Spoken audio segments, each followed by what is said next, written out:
We're live. Okay. So, welcome back to the Ep14 Lupine Dreams Wings of Lunannon campaign. Where we left off last time, there was some interesting interactions, and we ended the session with the party entering Karina and Casper's home, or, you know, where Milo, Carl, and their little sister Twilight grew up. They have entered this home, and we ended off on the group laying eyes upon Astra Sageweaver, who I made people roll a religion check for, and the group is mostly aware that this is a goddess that they are in the presence of. And that's where we left off. So we will very swiftly pick up from there. So the group is now currently in this house. Milo and Carl seem a bit more relaxed, but that could just be because this is their home. And the rest of the group is now basically having a staring contest with a goddess, who is currently sitting with her wife at a table. Her amber pupilless eyes are looking at you. The intense gaze of an Asimar is upon you. So what are you doing? Gran! Milo walks over.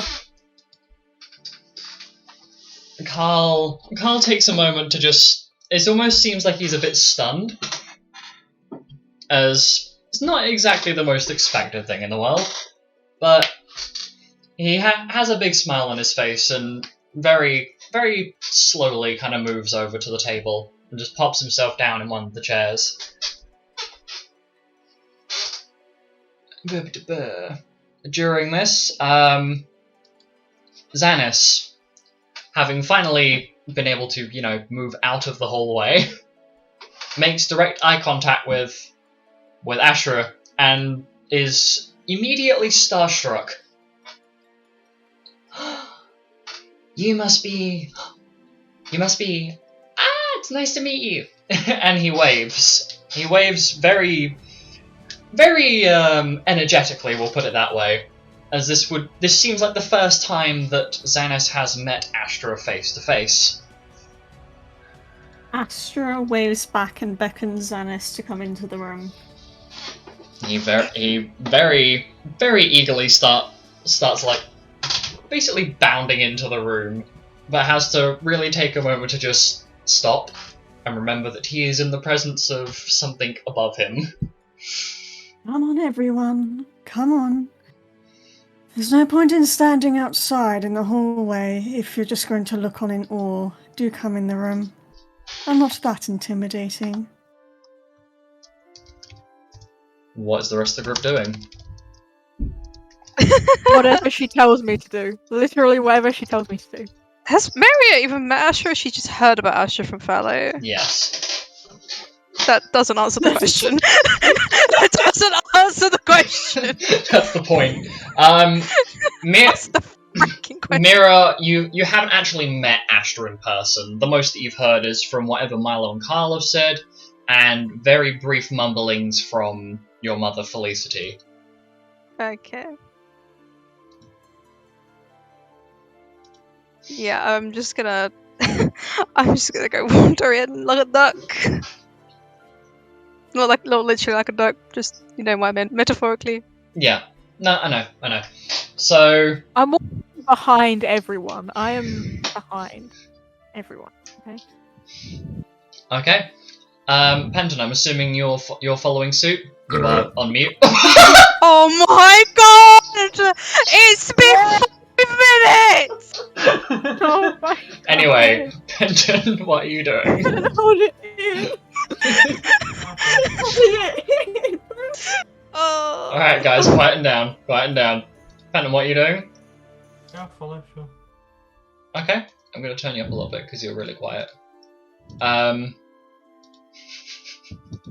So, you are seated around the table, and in this, it's like a dining room kitchen kind of combo. It seems pretty fancy, but also very almost medieval. The whole building is made out of logs. The whole thing is made out of like dark oak logs. It's got very big like cabin in the woods vibes to it, if I had to describe it. And at the sink across the room, Casper, or Milo and Carl's father, is currently washing up some dishes.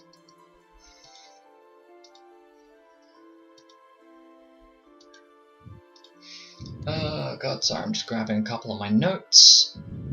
Here we go. So, upon entering, you are all now seated at the table with Karina, Astra, Peridita, and Casper kind of in the background currently. There is an awkward tension at the table. A very awkward tension. Because nobody really seems to know what to say to each other, because you've got a literal goddess in front of you, which is, well, I say goddess, 2 goddesses sitting at the other end of the table, with Milo and Carl look very happy to be there. And things seem generally quite, awkward is the best way I can place it. Like, it's been a while.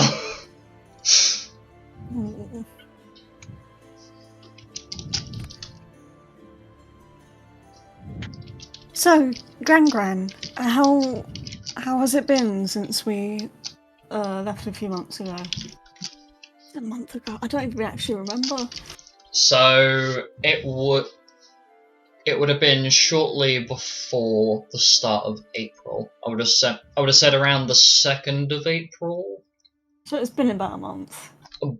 Yeah, it's been a month and 14 days. How has it been since we left a month?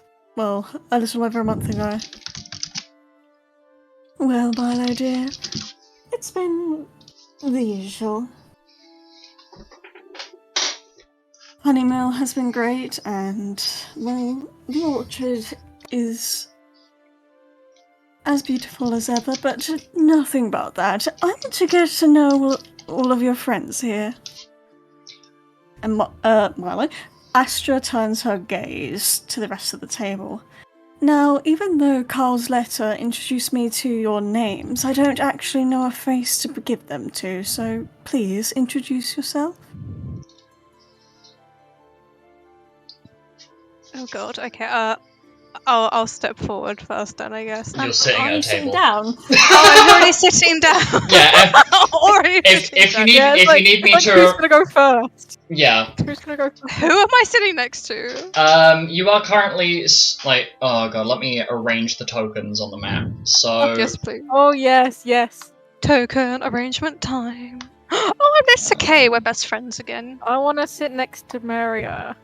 No, Zanis has claimed me, sorry. Well, I can't sit next to Zanis. Rosemary is just kind of squatting in the corner of the room right now. Okay. She's just vibing. Oh, Carl and Alice are sitting together, of course. Don't let that one go unnoticed. Anyway, Don't let their hands who is wander. going to introduce themselves first, as Astra is still currently sitting at the end of the table, waiting for somebody to speak up. Well, I'm Alstroemeria. You can just call me Maria. Yeah. Oh, you're Felicity's daughter! Yeah, that's me. Hi. I know a lot about you, not in a creepy way, just, yeah. Oh, it's so nice to finally meet you. Felicity talks about you all the time in her letters. Oh, does she? I mean, she mentioned you kind of a few times, but not that much. Usually just like under her breath, and sometimes I hear her talking about you in her bedroom, but that's really about it. Oh dear. The next person to speak up is Xanis, who looks excited to a point where if he had a fuse, he probably would have exploded by now. Oh, me next. I'm Xanis. I'm sure that you've met Papa Wolf and Papa Fox. And he has a big, it's like big toothy grin. Like, he is grinning. And, like, to a point where you can see all of his fangs showing. Like, the boy is happy. Sorry. Astra thinks for a moment. Oh, Lupus and Ziffy. Yes, when was the last time that I saw them? Oh, well, I hope that they're all right. It's very nice to see you, Xanis. Yeah. And this is my best friend Penton. And then Xanis basically ends up poking Penton in the cheek. Ow. Yeah, I'm Penton. Penton all I know. Oh, nice to meet you.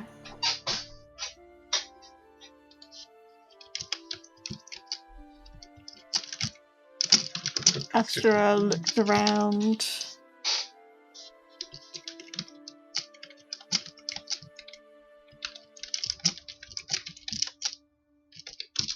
She looks sorrowfully at Jasper. I'm gonna poke Jasper. Considering Jasper, you're across the table from Jasper, mate. Yeah, that's true. I'm imagining that. Kick him under the table. I'm imagining that Astra is currently sitting here, so she quite literally would turn to look at Jasper. Let me see. Do I still have her? Odd token. I'm gonna shove a do token in there right not. now. Yes. So for the sake of, I apologize to stream because this design is very much out of date currently. She looks a bit different than this, but let me. You can just draw a smiley face where roll she's 20 sitting. Roll 20 It's tokens. PC Just like a tokens. glowing smiley face. Just to Yeah, Oh, there we go. Smiley face. There she is. Please remove your smiley face. I don't know how. Politely and kindly. I don't know how. Lupus says no fun allowed. Uploading. No This may fun take allowed a few minutes. Oh my god, I don't know. No. Hey! There we go. Should we just compare? Oh, It's not an accurate, but she's basically sitting. I don't have. Oh my god, no! Move Astra out the way. Delete the smiley face. There we Wow, go. rude. So. okay. So she'd be there. I don't have. Do I have Karina? Oh, is she in the NPC token folder? This was Astra before she was happy. This is Astra. He was happy. She's about to be unhappy again. Yeah. Introduce myself. Jasper goes, her, and Astra's like, get the fuck out. So these are both out of date in terms of the design, but they will make good placeholders. So that's basically what the table is like at the moment. I do not have. Should I go now? Yep. So you are being directly stared at by Astra currently, Jasper, because you've stayed silent, and everybody else apart from Kay and Alistair have introduced themselves. Hello, I'm Jasper.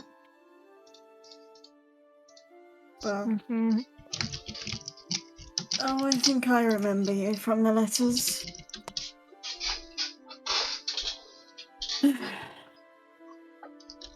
Carl, dear.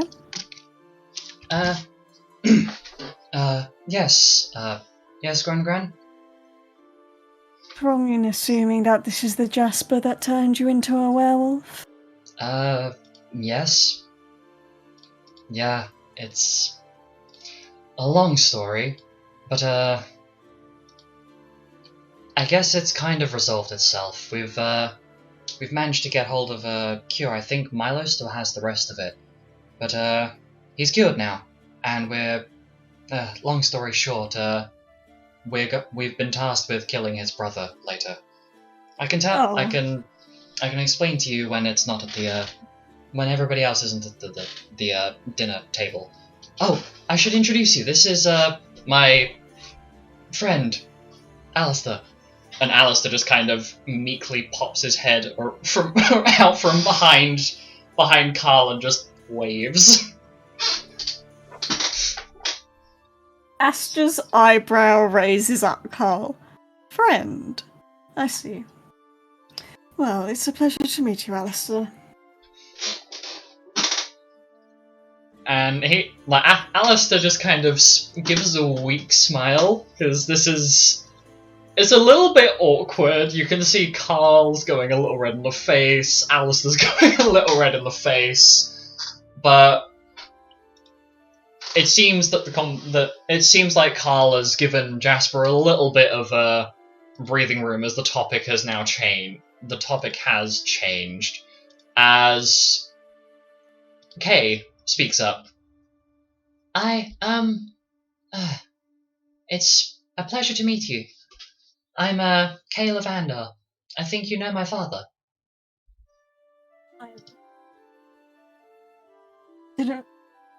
When was the last time I actually spoke to Lilac? But it's nice to see you, Kay.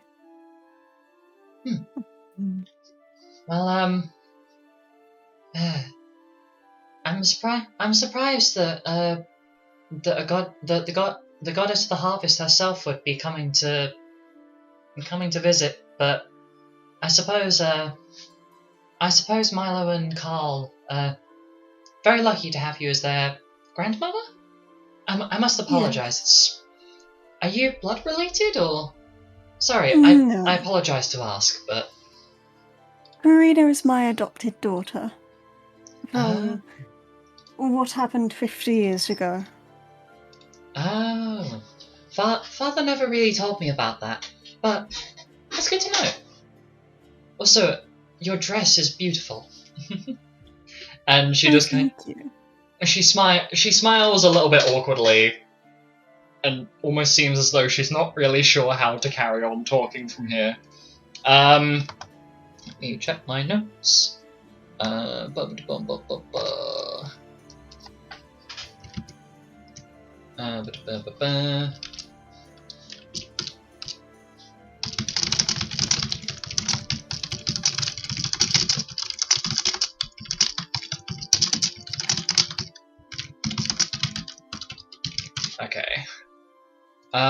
So as introductions are met, there is a cuckoo clock that starts chiming, as it appears to be around, like, I'd say about 3-4 o'clock in the afternoon. And Sorry. No, sorry. Go ahead. Astra's eyebrows go up. Oh, sorry, everyone. It appears that time has run out for us here. Perdita, I think it's time that we go back to the orchard. As you said, sorry, I'm about to have a horrible cough. Let me just mute myself. Never mind. That's out my system. Just Won't breathe. able to save yourself. No, I just breathed in a fucking hair or something. I don't know. But as the word orchard is spoken, Rosemary immediately pipes up in the corner. You hear noise, and it seems like this is the code word that Karina speaks to Rosemary when delivering the dragon twins to their grandgrands for any period, as Rosemary is now poking Milo and Carl in the back with her beak. Astra chuckles as she forgot that was the code word. Oh, it seems that we might have to take Milo and Carl along, if Rosemary insists.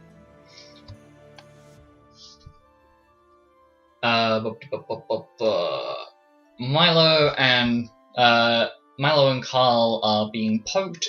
Carl turns to Milo and just kind of shrugs. Well, brother, I suppose it would be nice to go and see the orchard once in God knows how long. Probably shouldn't take Alistair with us just yet, though. If we're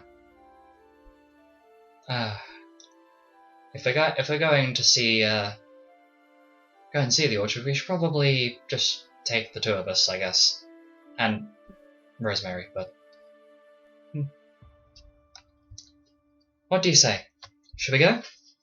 Muller nods. Yeah. Okay. We'll be back soon, guys. Don't wait up. Oop.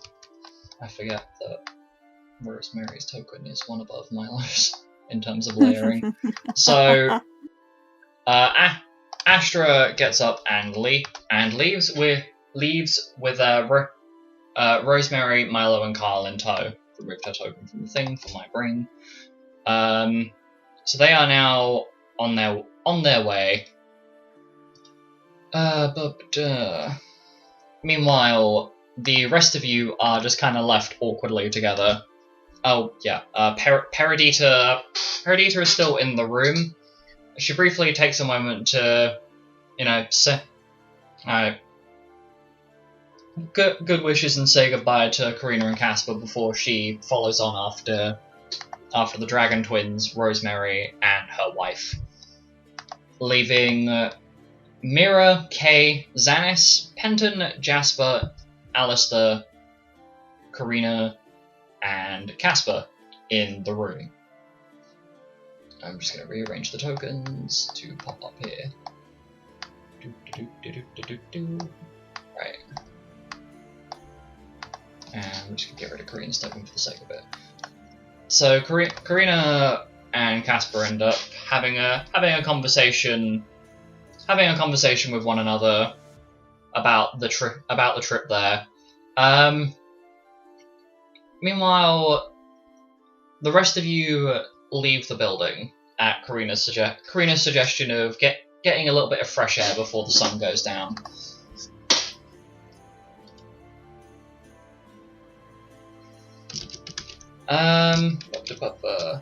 Oh, brilliant.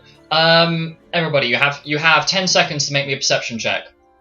Perception check. Blah blah blah blah blah blah blah blah blah blah blah blah blah. 17. 10 seconds are up. Who managed to roll in time? 17. Okay. Mira, you succeed. Jasper, Milo. Yeah. Oh, yeah, Milo. No, you'd be too far away at this point. Jasper, Penton, did either of you roll? Penton, you're muted. If you are talking. 11. 11. That's just. Jasper, did you roll or did you miss it? Can you guys hear me? Oh, now I can, yeah. Okay, cool. I think it might the little button just turn itself on mute. Yeah, cool. 13. Okay, so let me just double check. Alistair did not. 3 on the side. Xanis did not. Kay did. Okay. Whoa, So the reason I gave you very, very short period of time. Mira, Jasper, Penton, and Kay. The four of you see overhead as a concerningly high number of small airships fly directly. Let me just double check my information is correct before I speak. Oh god. The noises, the clicking noises, I forget you can hear that on stream. Hold on. Giga brain. LMAO. It's okay, it's funny. Very funny. Oh, my Corin. Stop referencing Effie, please. I love Sorry, you. I'm playing Fire Emblem Stop! Heroes while I'm waiting. Stop! I need to grind! Okay, so, got it. So, from... You see overhead a concerningly high number of small high-speed airships flat, like, you can hear, like, the I'm not exactly certain how to describe it, but you can hear, like, you know when something goes really fast, like, you know, like an arrow. Yeah, that kind of noise, like the noise. Motion noises. Yeah, the kind of noise, like an arrow being fired through the air as they zip overhead. The Noom. Would any of you like Mira, Jasper, Penton, and Kay? Would any of you like to make a navigation check to try and work out where they might be going to? That's the thing. Yeah. Yeah, I do not totally. see navigation on here. I do, and it's not good. It'll be navigate, so between nature and perception. Oh, there it is. Okay. At 15. Surely I can tell whether they're going north, south. 16. Penton? 7. 7. And Kay rolled an unnatural... Wait, that's not an unnatural 20, that's a 14 on the dice, so 19 total. So, Penton, you have no idea where they're going, but, you know, you've lived on Girathina for most of your life, so it's fair that you wouldn't know this. But Mira, Jasper, and Kay, the three of you managed to work out that those airships are going directly towards Caleris, the island of nobility, also known as the place where Mira comes from. Well, not known as, but is the place where, you know, Mira has been born and raised. Which brings up a lot of concerns as to why that number of small high-speed airships have gone overhead in that general direction. No one's having a party, clearly, so... No, that doesn't seem like a party. I mean, why are they going towards Caleris? What's happened? Oh, okay. Yeah, I hope Arthur's not done something. Kay comes up behind you, Mira, and speaks up. I don't want to ruin your I don't want to ruin your mood, but they had the Sleeping Wolves Guild emblem on them. I don't think something good is happening over there. If it's anything, it's not good. No, you are right. I just hope that everyone's safe. We'll just have to wait and find out, I guess. Oh. Anyway, we should go have a wander. Because I'm pretty sure we're supposed to be helping the forest guard tomorrow, so probably good to get some exploration and get some rest. Yeah, okay.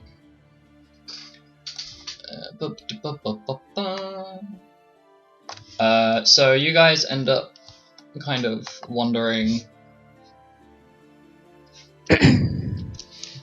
Where is it?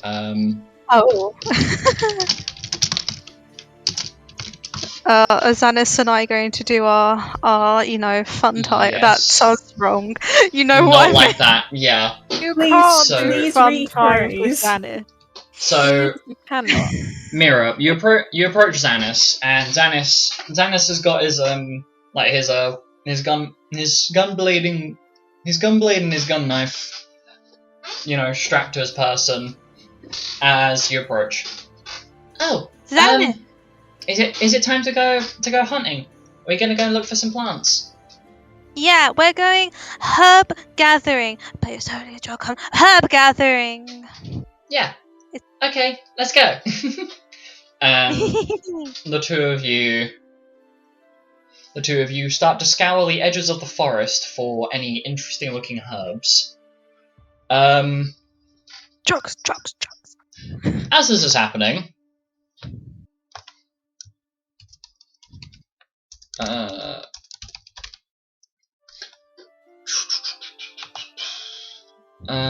let's see.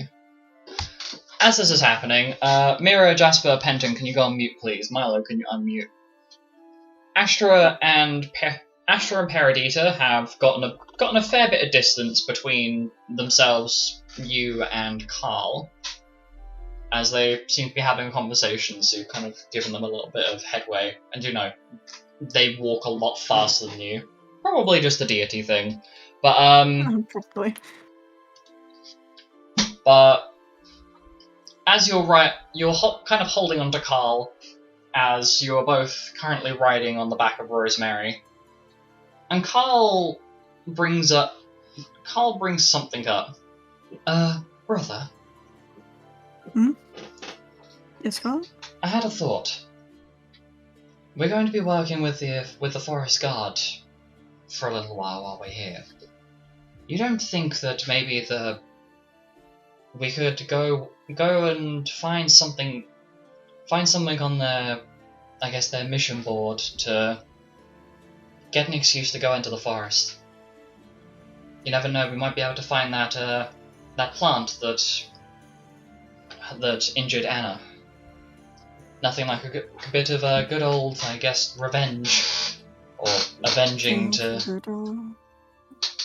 We'll be fine. We've got Rosemary, and she's basically like a vehicle. And that Rebecca. And Rosemary just goes, almost as if she's agreeing. Just the noise that comes out of her is one of yeah.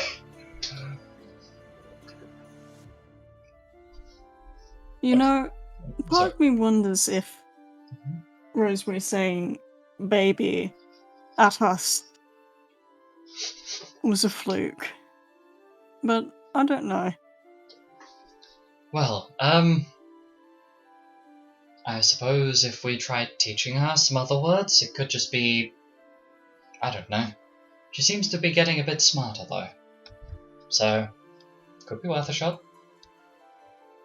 Marlowe has a cheeky little smile. So does this mean that we can teach her to swear? Yes. Yes, we have... Wait, wouldn't that... That sounds like something Twilight would do. Then again... Where was Twilight? Last I saw her, she was following Mira with her hammer. You don't think, do you? Oh no! I guess rest in peace her kneecaps? Oh. I pray for your safety, Mira, wherever you have gone. Hold on a minute. Brother, do you see that? Roll a perception check. Oh shit, I'm on the wrong browser. Shit. Nailed it. That's a 13 plus. Come on, wisdom boy. 24. And Carl rolled a 21. You see some shuffling in the bushes, and it seems like something red like red cloth, and what appears to be a person's exposed leg up to about the lower, like an exposed calf. There you go. Before it retreats back into the underbrush, you can see a pair of bright eyes that immediately start retreating upon being noticed. Who's there? There is no response, as you can just hear shuffling away into the distance. How dark is it? You'd say it's like the sun is definitely going down, but it's not massively dark. Like it's enough to be able to see, but there is, as you're approaching the orchard, or approaching the large mountain that the orchard is near, we'll call it that, there is a very large shadow being cast by said mountain. So it's dark enough that you can't really make out the figure. There you go.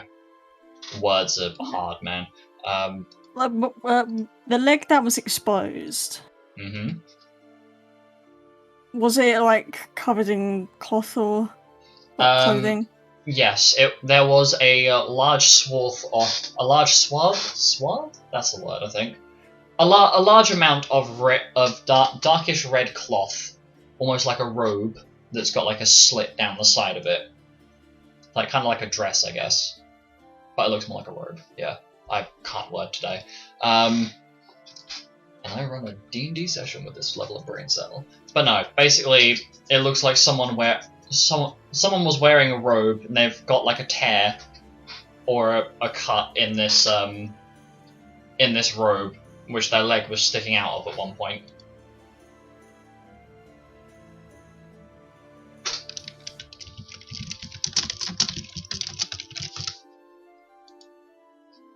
Is there any cloth by the bush? No, there does not appear to be anything apart from that sound of retreating through the bushes.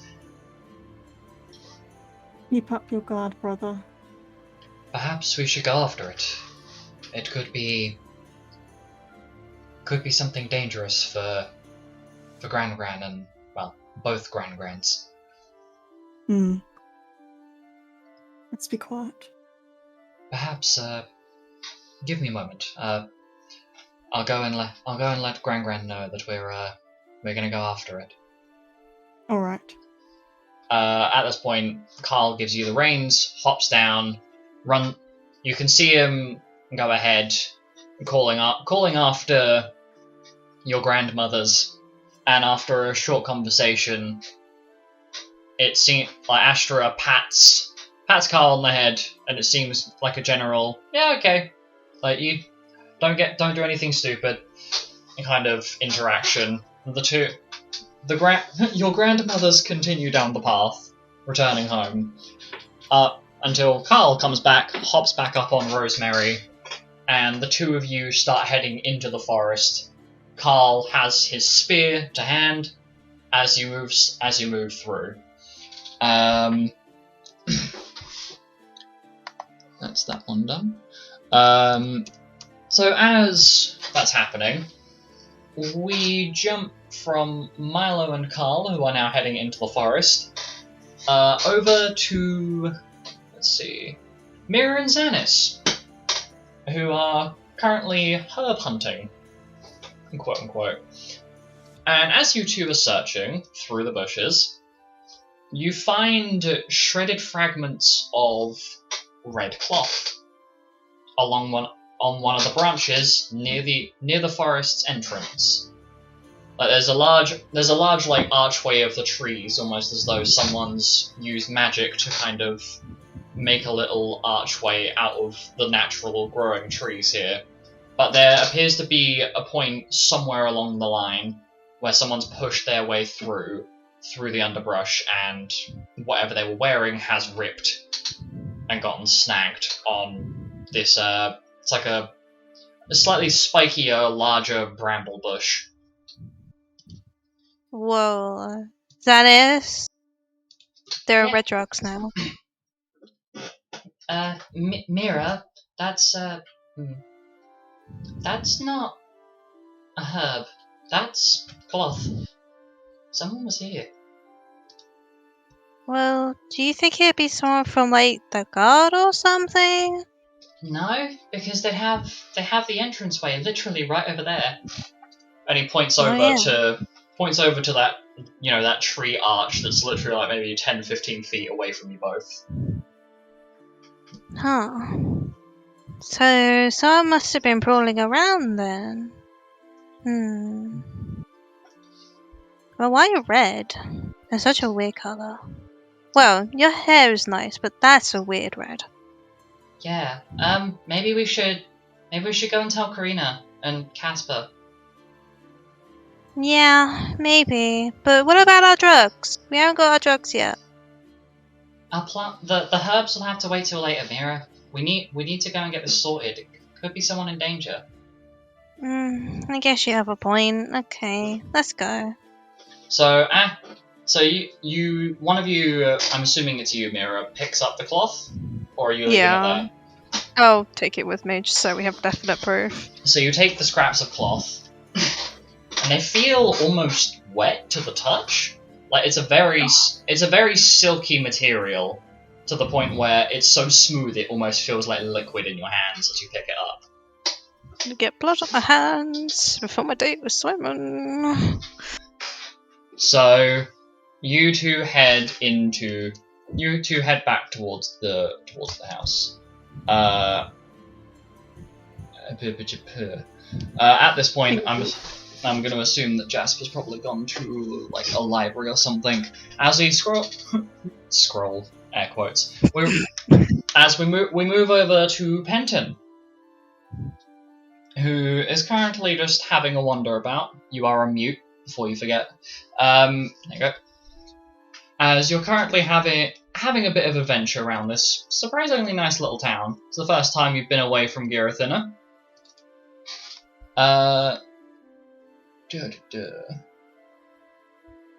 You are approached by a warrior, someone who seems to have a similar garbs and weaponry to what Danis might wield, and they approach you.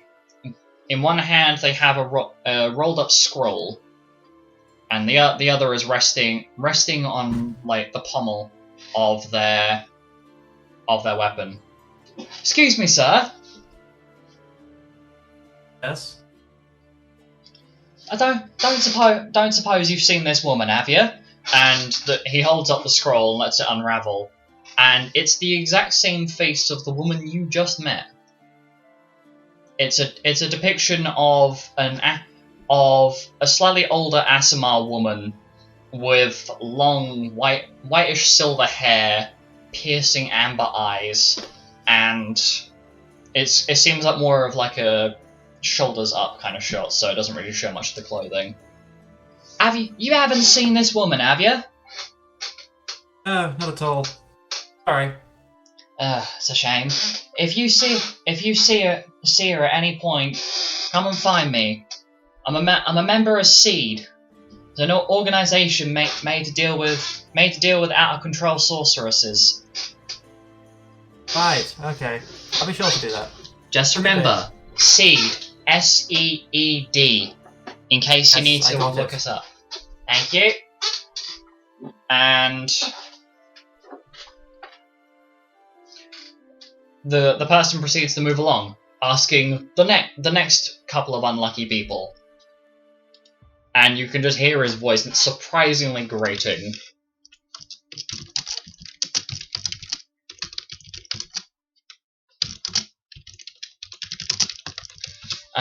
So you carry on your way. Not exactly the most interesting interaction in the world, but you know, it happened. No, that's not the thing I was looking for. I need to grab a different page. Ah, here we go. Where? There we go. So, as you're wandering along, what are you going to do?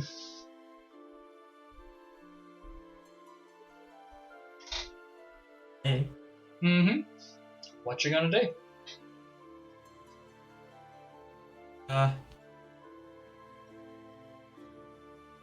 Guess I'll... You will need to repeat what you said as it went very... I guess I'll check out the local tavern. Okay. So, you end up finding your way into the local tavern. Not exactly the most interesting thing in the world.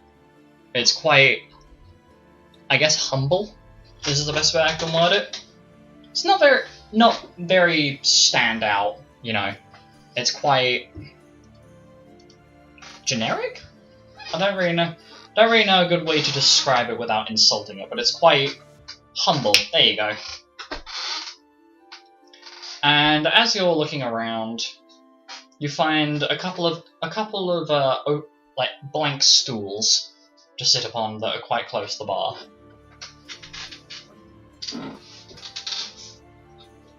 I guess I will go plant myself. Okay. Are you going to be ordering a drink? Let me see if I can find the thing.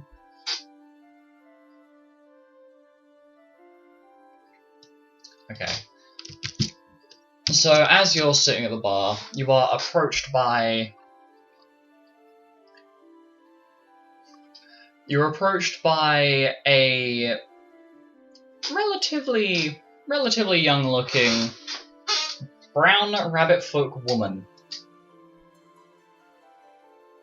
she has a star globe floating by her. She comes and sits down at the table. Well, hello there. And who might you be? My name is Penton. I'm new in town. I've just been wandering about and see what I can find, see who I can find. Might I say, you are absolutely gorgeous. Why, thank you. I suppose I should be polite and introduce myself. My name is Braithia. Charming name. Oh, you flatter me. Now, I Can I buy you a must... drink? Oh, yes, of course. I would love one. Just go to the bartender and ask for a drink. I don't know what is served here, so... So... Me trying to find a thing. Yeet. No, I can't find it. So, as you call over the bartender, it comes over, very, very gruff voiced like dwarf man. And points you to the board, basically. Let me just get a minute.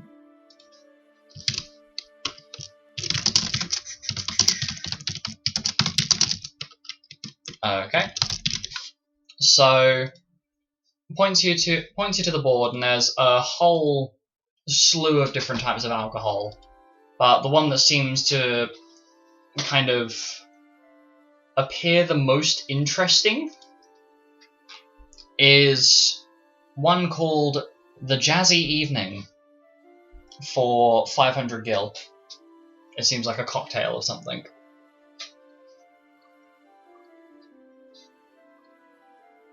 Okay, bartender. 2 pitchers of the Jazzy Evening. And just kind of it just kind of grumbles at you, rolls his eyes, and gets hold of a couple of pitchers and pours the drinks, mixes them, and puts them in front of you. So that will cost you 1,000 gil if you would like to remove that from your sheet for me. Yep, sure. Okay. Seeming rather satisfied, the barkeep basically just goes on about his business for the day.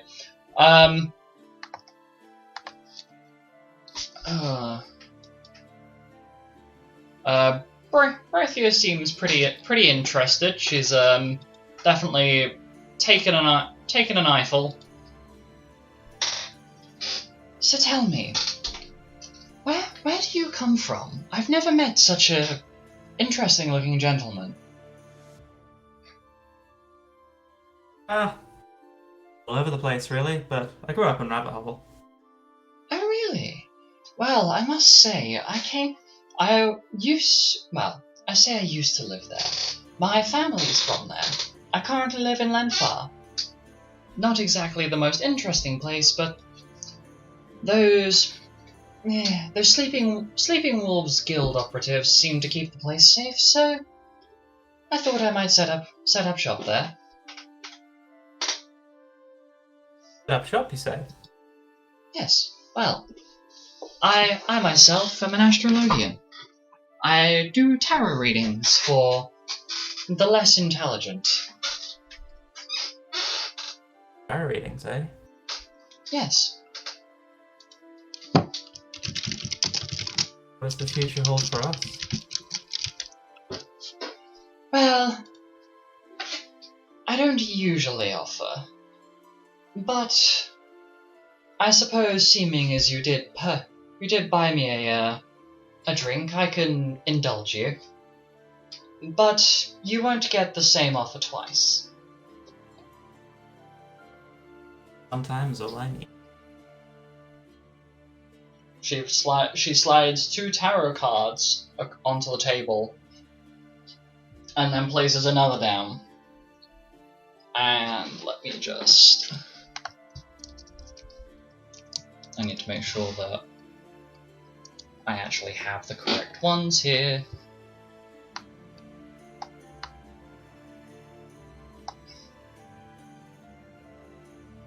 This should do, I think. I gotta remember which ones they are. So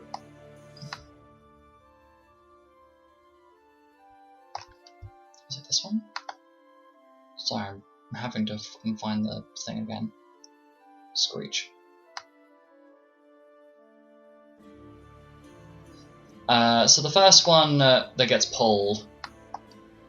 Oh my god. Okay, yes, I get it. Is the Fool, followed by, where is it?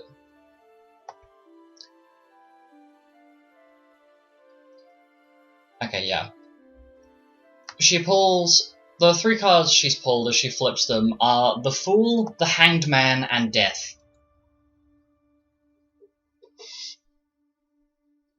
Well, just as well that these cards aren't exactly the most honest thing in the world.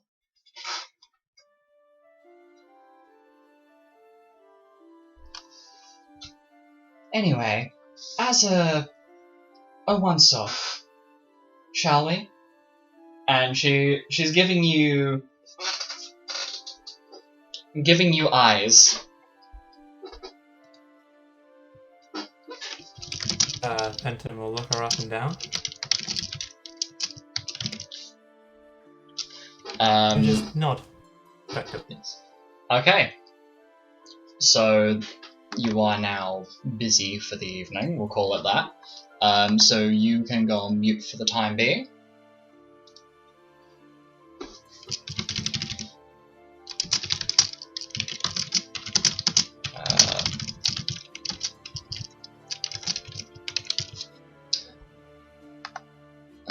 Right, okay, that's done. That one's done. Sorry, I've got like a couple of notes that I'm going through here.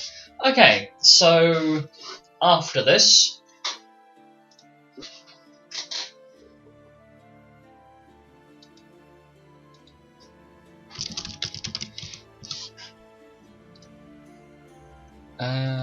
where is it? God damn it, I've lost my notes. Nope.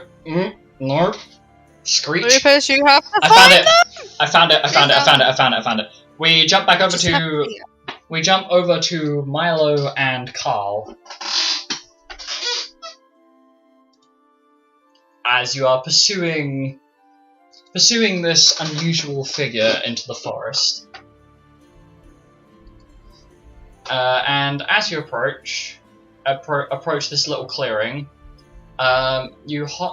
Carl hops off of Rosemary and has her basically sit, so she ends up loafing underneath a tree and pretty much in front of a unnecessarily large bush that just conveniently happens to be there.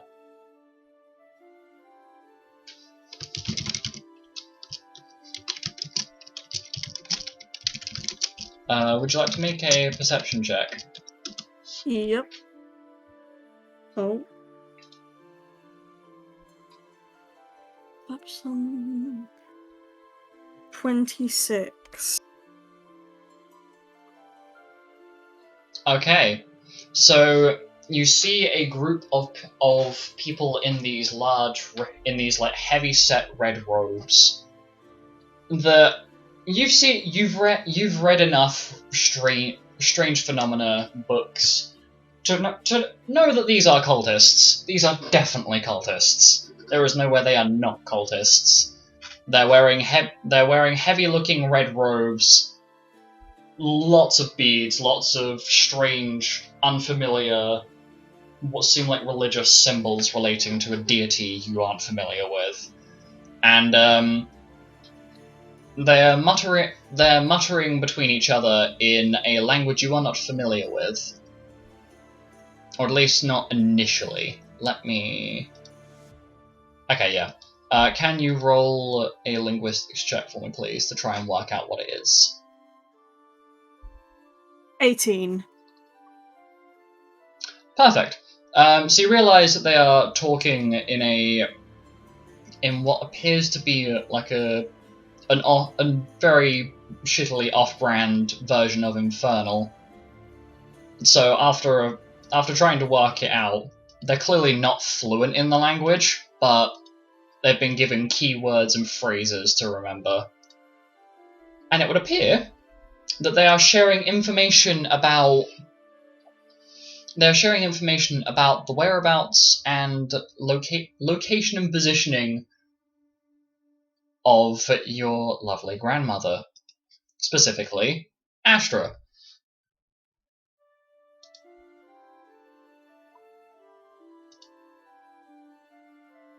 Oh no. Brother, they're tracking grandmother. She said that she'd be back at Karina and Casper's, or sorry. Gotten used to listening to the Guildmaster talk about them, but grandmas said that they'd be back to see Mum and Dad. There was something about bringing a pie. We should go and tell someone. Yes. As you two are having communication,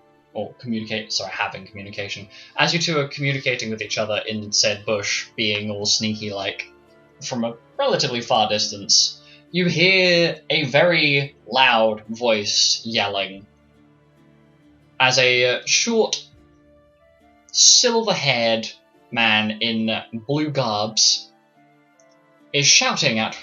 It comes out of this, what looks like a small cave opening in the ground, and starts yelling his head off at one of these cultists. I dare say! How dare you not have my poisons ready? I must get rid of this stupid wife of mine. I have to get rid of our dinner guests for any of this to work. And you can't even keep track of a simple goddess. Where are my poisons? You should be tracking them and procuring my poisons, thank you very much. And you can't really hear the cultist's response, but this is a very clearly some sort of goblin as he turns to look at the cultist who you have been following, and then starts going off again. But you can very clearly make out that this is a goblin. And, yeah. You've heard mention of poisons of very specific poisons for 3 different people. And, yeah. Whoever this is clearly knows who your grandmother is, and who Felicity and this other dinner guest, who you don't know currently. But, yeah, it doesn't sound good.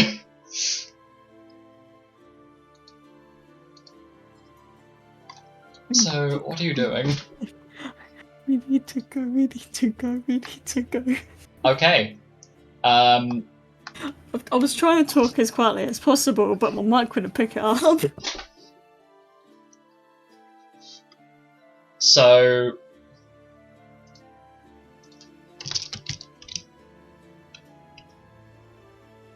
Oh, God. So you two start sneaking away very quietly, and it seems like it...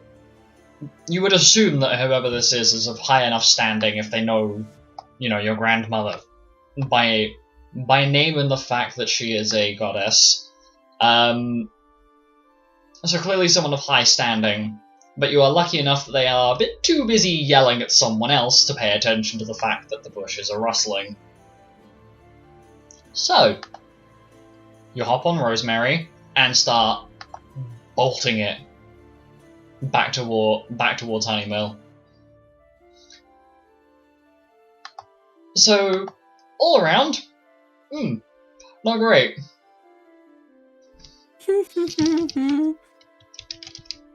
And fortunately enough, with Rosemary sprinting,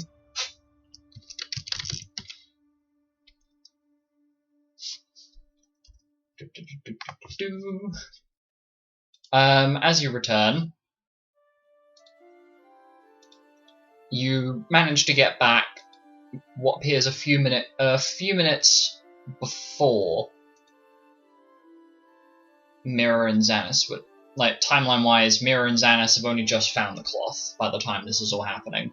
So, you guys end up arriving at the doorway to Karina's home, to Karina and Casper's house, around the same time. And yeah.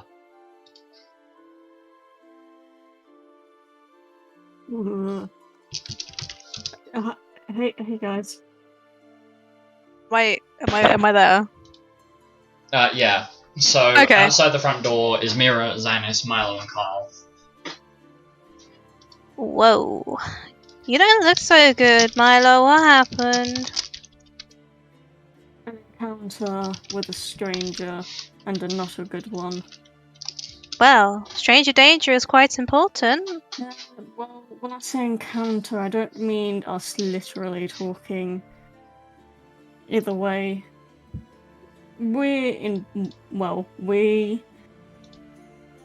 Grand is in a lot of danger.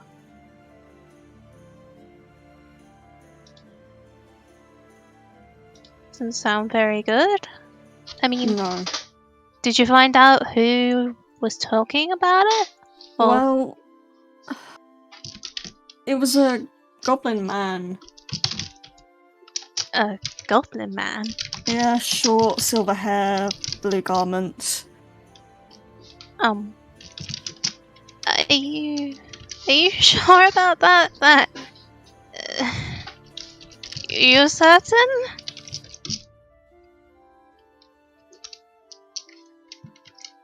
Because that sounds just like my father.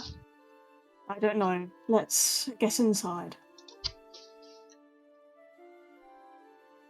So the four of you end up going inside. Rosemary just kind of ends up sitting in the same place she was in the living room last time. And Mira, you take a look at the time and realize that you have 20 minutes to get ready and go and have before your dinner date is scheduled. So Xanis ends up taking the cloth from you.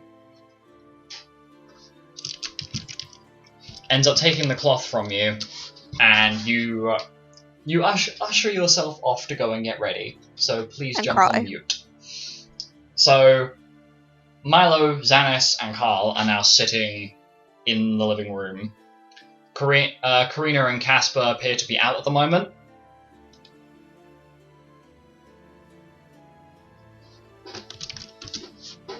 What do we do?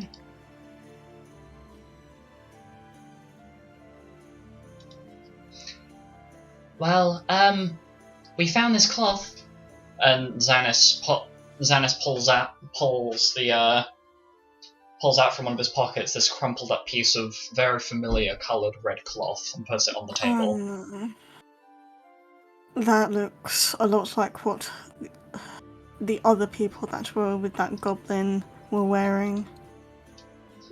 Look like cultists.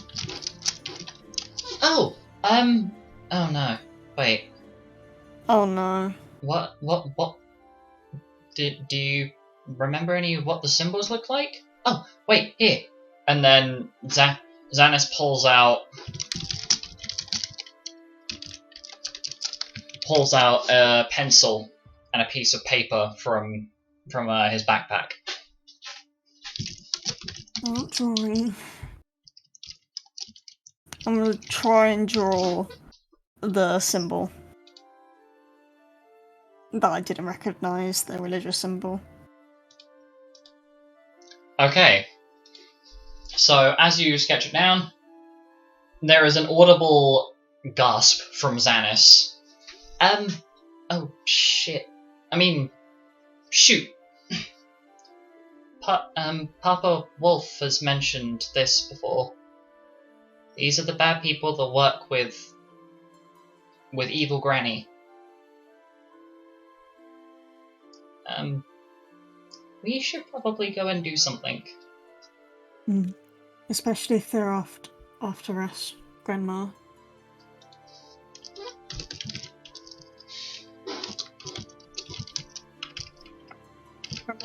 He'll be back soon, but should we go meet her halfway?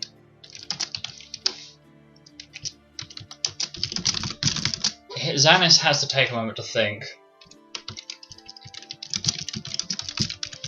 And he's really, really having to think about it. Like, the boy is... You can see, like, the brain cells engaging right now.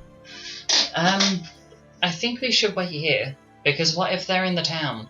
It could... I don't know. I don't want to be... I guess I don't want to get kidnapped, but they could also be waiting in the town if they've seen any of us. If they were keeping an eye on your grandma, then we should probably stay in here and wait until they come back. She's a goddess, right? Couldn't she just uppercut someone and kill them instantly? Probably, but they were talking about a poison.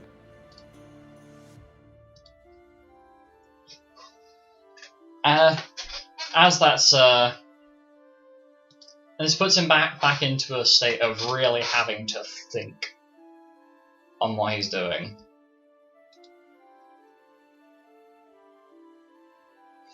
And it's a debate he's having. It's like he's debating something that he knows a bit. He clearly knows a little bit more about it than he's letting on, but it could just be the fact that, you know, both of his parents have dealt with this symbol in this group before. And there's been on and off reports coming back and forth.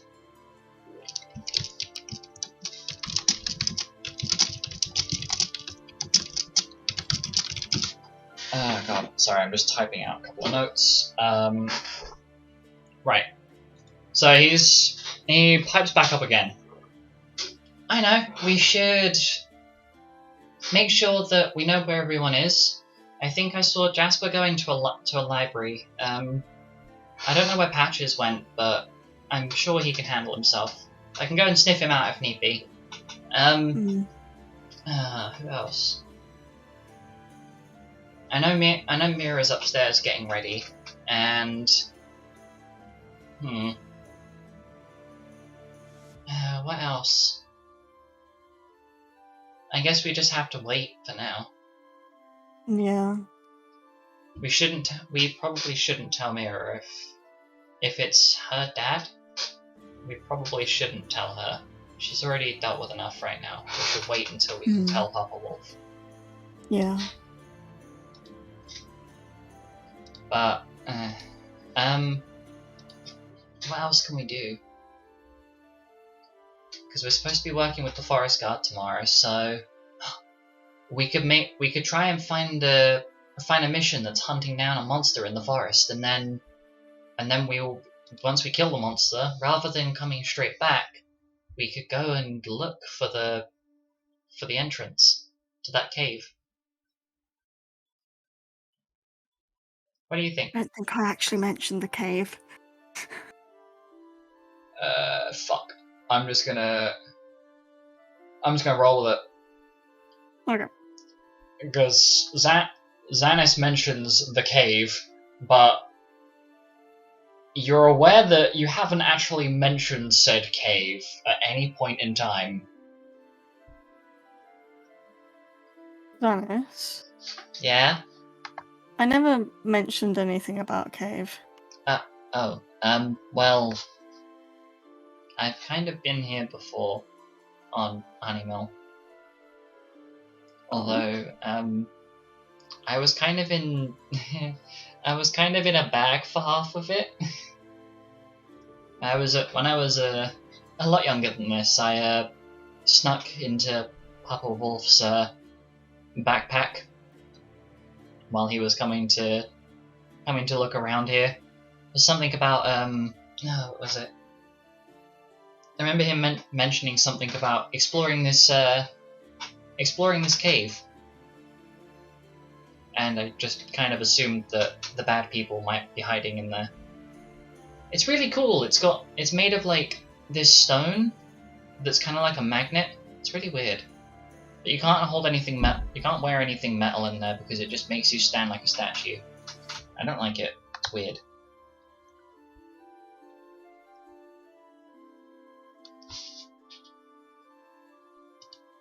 Well, we'll see you tomorrow, I guess. Yeah. Anyway, we should probably... Where is it? We should probably go and find, Jasper and Patches before... Well, I say before the end of the night, and we should go after Mira's ready, because she should get a little bit of time to rest. She's had a lot, I guess. Yeah. So I'll go find Patches, and I guess you go find Jasper, and then Carl can stay here and tell your mum and dad, or Karina and Casper about what's happened. Yeah. Okay. And now we wait for Mira to head on out, I guess. Yep. Let me check a couple of my notes. Okay, yeah. We are on track for what I had planned. Uh-oh. I see. Okay, so... Welcome back, Mira. So as Milo and Xanis are finishing their conversation, Mira comes down the stairs, dressed in something relatively decent looking. It's like... it's very similar to her usual garb, but it's a bit cleaner and looks a bit better maintained, if you will. Okay, well, I'm going out for my dinner date, so I'll see you guys later. Okay, have fun. Have fun. Bye. And Mira leaves the building. Xanis immediately turns to Milo. Right. Okay, we give her 5 minutes to get down the road and get out of sight, and then we scatter. Yeah. And the two of them wait, and the moment the mirror is far enough down the path, Milo and Xanis sprint out of the door and separate. I was just sitting there, just like, for fuck's sake. Basically, yeah. Okay, so we roll around to what's happening next. As Mira... I hate you. I hate me too, it's okay. As Mira makes her way down the path, and you arrive at the venue for the evening, and standing outside, waiting for you, is a very, very well-dressed Simon, who seems like he's arrived a bit earlier, and has been waiting for you.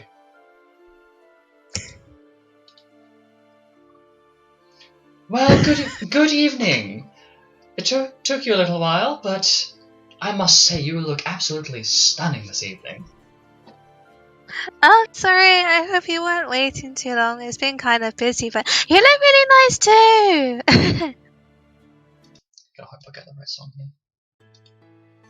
It's okay, I have SOS playing, and to be honest, I feel like that's what I need right now. I got it. Please, someone come rescue me. I know. Rihanna knows my feels. So, I suppose that we should go in and actually seat ourselves. After you, milady. Oh, thank you. And Simon does like a little bow as you walk past. And the two of you end up taking a seat at a lovely positioned table that has a large window to the left of it that shines out onto the water. The moon is now slowly rising, and it's very pretty. So, for the evening, I suppose we should probably get something to eat. But tell me, how are you? How have you been? Well, things have been a bit Out of the normal lately, but I feel better now that I'm here with you, I guess. What about you? Well, I'm on vacation at the moment. Very busy. A lot of textile management and things like that, and having to deal with being pestered constantly, and the general office position, I suppose. So tell me, what is it like being an Atisa? I've always wondered what Calaris is like, but I've never had the chance to visit. Oh, well, that's like 4 main districts, because you've got Findrin, you've got Andera, and then you have Alstroemeria, which is where I'm from, and you have Solokwa as well. I think you'd really like Solokwa, because that's where all of our textile industry comes from. I don't suppose that's where that lovely outfit of yours has come from? And at this point, Simon has put his elbows on the table, his fingers are interlocked, and he's just resting his chin on his hands. Yeah, I think so. I mean, most of the noble guard comes from Solokwa. Plus, since Solokwa is quite close to Alstroemeria, it's perfect for having it be ported over. Ah, yes. I remember hearing quite a bit about our exports over to Calaris. We occasionally send materials over, but it's such a nightmare, and we always get harassment. We always get harassment complaints from a very specific orderer because we don't do custom garments. Oh? Dare I ask who? I don't know. It's just some very. I imagine he's quite a short and angry man. But Yeah. I don't know who, and I tend not to familiarize myself with the more pestering customers. We'll call it that. It's probably quite a healthy way of going about it. I mean, you seem too nice to, upset people like that. It's probably just their problem. Well, I wouldn't say I'm the nicest in the world. I definitely have my meaner side, but I wouldn't say that comes out when I'm interacting with people, at least not in the normal sense anyway. Oh, really? Well, what would make you angry then? I wouldn't call it angry. It's a bit of a long explanation, we'll call it that. Anyway, shall we take a look at the menu? Yeah. So, as you're just taking a flick through, there's a lot of different things on here. But there's one particular thing, Mira, that strikes a sense of familiarity with you. And Is it shark? What? Is it shark? Surprisingly enough, yes. Yes, it is.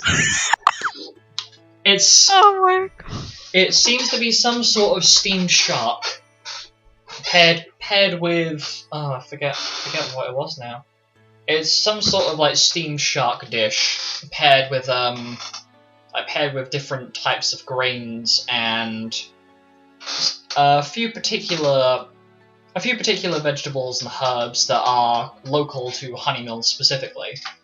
And you recognize one of the names of the plants as it's actually the same plant that you are wearing in your hair currently, as part of the salad that goes with the fish and grains is garnished with edible Alstroemeria flowers.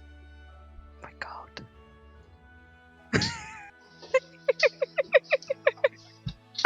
I'll get that. Simon seems to be flicking through the menu, and after listening to what you order, he decides to order the same thing. Well, it's been quite a while since I've had anything fresh from the ocean, and I must say it's quite interesting seeing some of the local produce from here. Tell me, do you know what a pineapple is? Yeah, I mean, I've seen pineapples. They were on your shirt, weren't they? Yes, they were. But there's a really interesting thing. They recently brought some fruit out from the forest, and they had something that looked like a pineapple, but it was blue on the inside. It was fascinating. Blue? That sounds interesting. I wonder why. Well, I think they mentioned something about it being. Oh, what was it? I think they mentioned something about it being like a fruit from one of the plant monsters in there, but I can't remember exactly. So It must be pretty expensive then, if it's going to be from a plant monster. yes, I imagine it's quite the pricey thing. But anyway, enough talking about food. Tell me, what do you think about my brother? He's a bit of a complex fellow, isn't he? Well, Jasper, I mean, he's quite nice, but he's quite shy, I suppose. It doesn't seem like he feels like he knows what to do with himself a lot of the time, though I kind of know that feeling myself. Typical Jazz.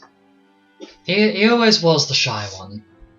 Always the quiet one, and you ended up reading books most of the time. But, what about those gentlemen in high heels? It's very strange. It's fascinating, but tell me, do you know where they're from? Well, I think they're from here, since their mother lives here. Ah, okay. And what about the It's rest kind of your group? They seem Well, interesting. yeah, I mean, we're quite a diverse group. I mean, my second cousin Alice isn't here. She's away on training, and she's very, loud, but she's very nice.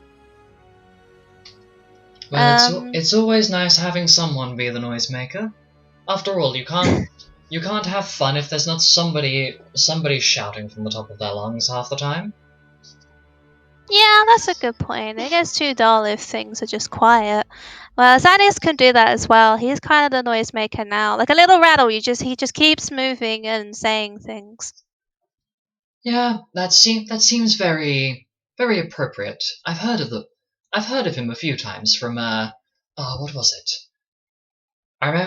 If I remember correctly, I remember reading an article quite recently about how like partners that are of the same gender, so two women or two men, can create a child through a little bit of divine intervention and some bloodstone, I believe it was. It was quite the interesting article. You might have to show it to me sometime, because that does sound quite interesting. I did always kind of wonder how Xanis was, made.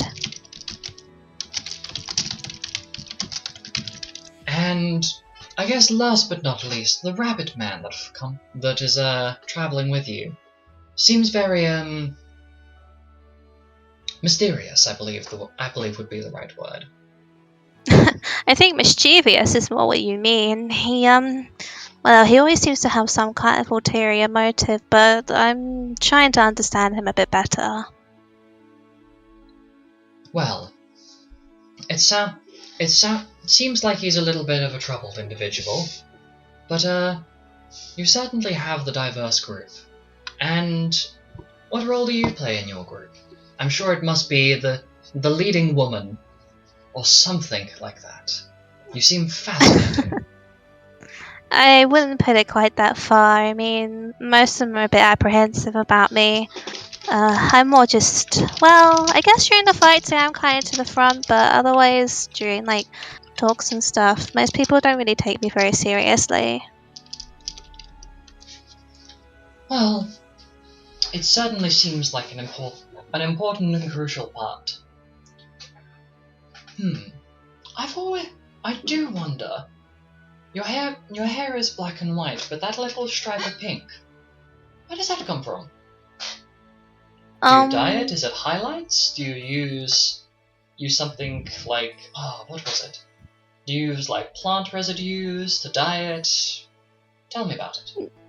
No, it's actually something that's been there since I was born. I mean, my mother and her cousin Diana, they both had their hair go pink, and my grandmother as well, because of, well, I don't know how much you know about the Dragon Slave. And I do remember reading a religious article at one point, but it was kind of boring. well, my mother was one of the heroes that defeated Slaven, and well, he tried to put his soul inside of her, and that's why her hair went pink. And well, I guess part of Slaven's malice still comes within me. That's why that's there.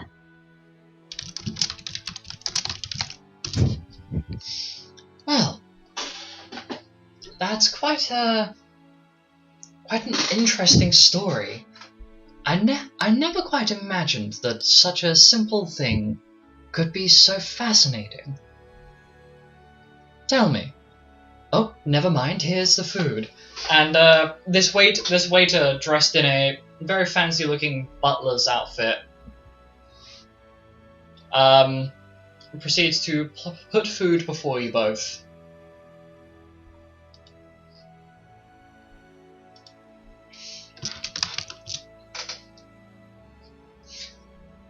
So the two of you proceed to fine dine, and you feel as though the thing that the shark meat as you're eating it is superbly well done, but you have a feeling like this is some sort of there's a feeling as though you're missing something here.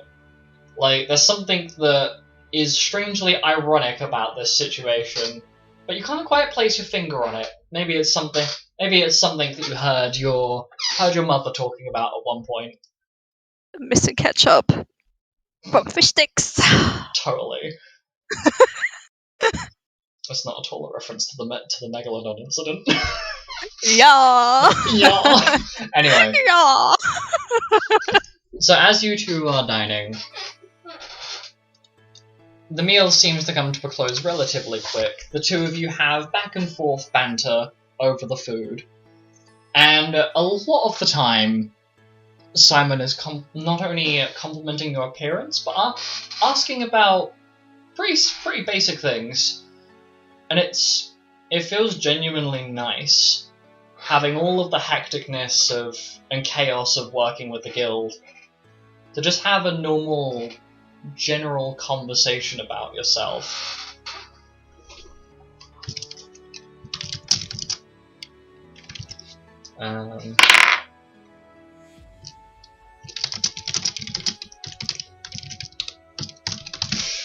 Okay, so as the meal is wrapping up, Simon looks to you. Tell me, Mira, would you like to go on a walk?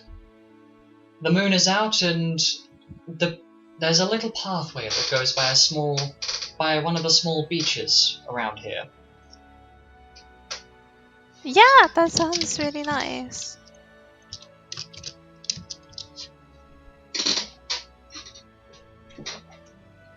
Would you like to hold on, I suppose? And he has like one of his arms hooked. His hand is balled up into a fist, like against like the middle of his ribs. And it's like you know what I'm referring to, like the hook. Yeah. The hook your arm around. Yeah. Yeah. Okay. Let's go.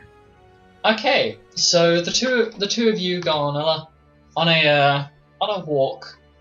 And above you, the sky is bright and starry, and there's very, very little light pollution here, so you can see the whole of the night sky.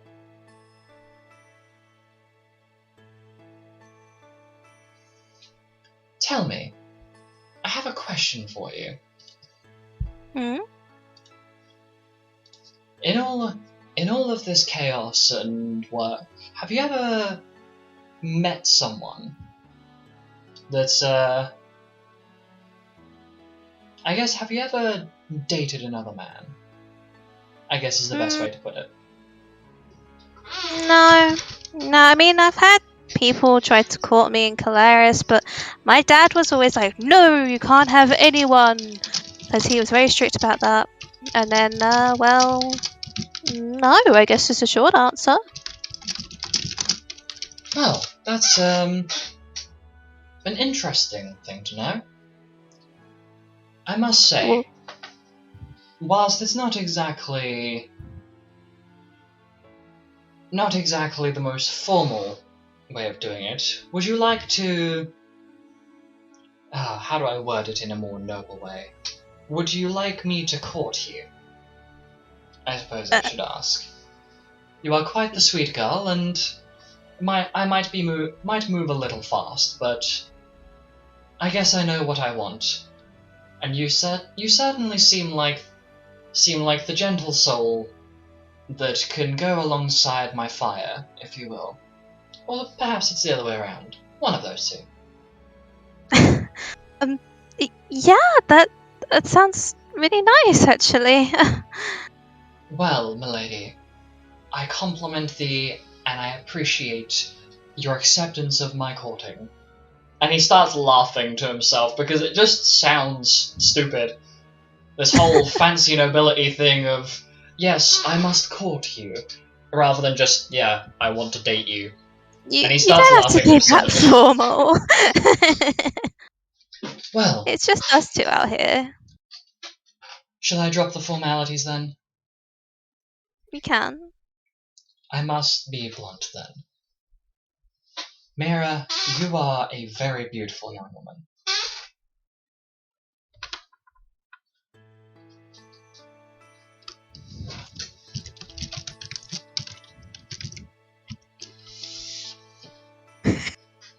And Simon is making eye contact with you, looking at you as though waiting for a response from what he's just said. Yeah, you're very handsome yourself too.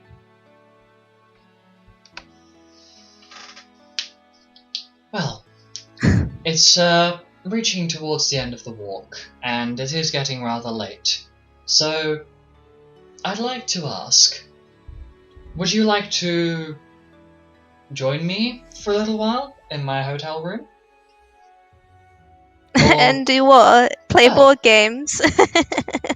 Certainly. Perhaps perhaps I could teach you about some of the finer things. Yeah. Let's see where it goes then. I just don't want it to be a one-time thing, you know? Of course not. I could never do such a lovely lady as yourself like that. And to prove my point, and he lays a very, very gentle kiss upon Mira's cheek. It's light enough that you could almost mistake it with being tickled with a feather.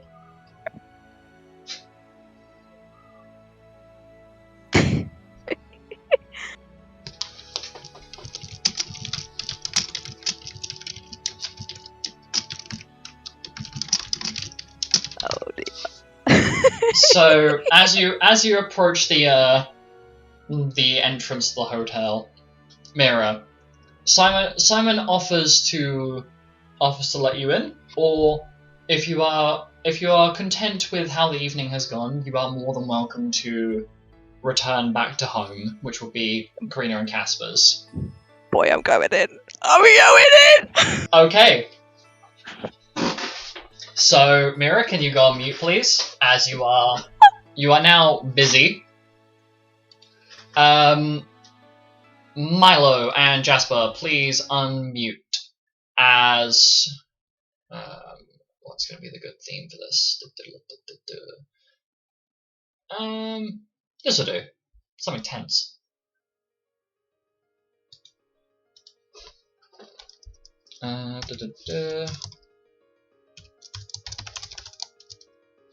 Cannot fucking believe what I just witnessed.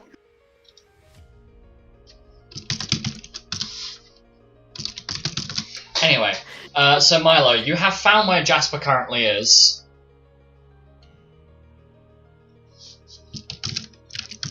Milo will walk over to Jasper. Okay, so Jasper, you have been approached by Milo. There is quite a grave expression on Milo's face currently.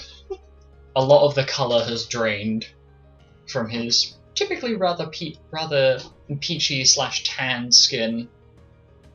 It's just he's like pale as a sheet currently. Is something wrong? I'm just gonna grab my stuff and just put it in my bag and just. I hate to rush you, Jasper, but we need to return back to Mother's house. There's something that we need to discuss with everyone. Sure, yeah. I'm just gonna go with him.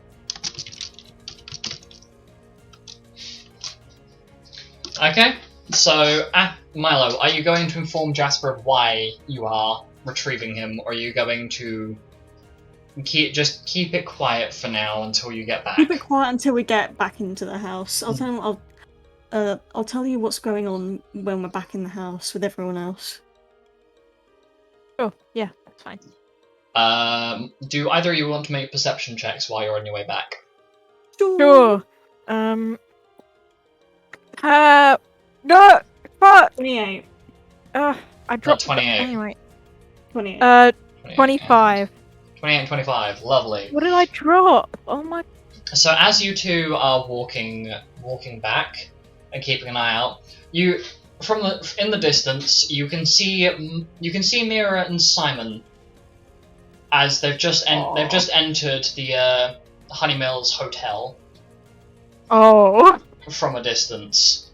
Okay. But you can also see not too far from one of the like 2 or 3 restaurants that are here in Honeymill is a person in a red robe with a smile, a very visible smile, from the way that their hood's clearly been caught on something, but they're grinning before they vanish into the forest.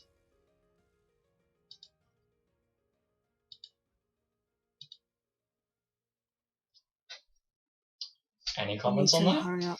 We need to hurry up. But don't make it obvious if they're about. Sure. I don't know how to do that, but okay. Okay, so Jasper and Milo are now on their return back to home, I guess. So if you two can go on mute as Penton. You have just... You're on mute, by the way. There you go. So you have just reached the end of a very thrilling interaction with your lovely lady, who has left the room temporarily, but you can hear some clanging and banging about, as though something large and heavy is being lifted about in the room across. But you hear a very loud banging on the door to the room in the inn that you have just used, and it's very almost panicked sounding. They are full on fist slams against the door, but they're not loud enough that it sounds like the barkeep or anyone large. It sounds like someone who's a bit on the shorter end, as they're loud, but they don't really have as much force behind them as you would expect someone like the dwarf barkeeper.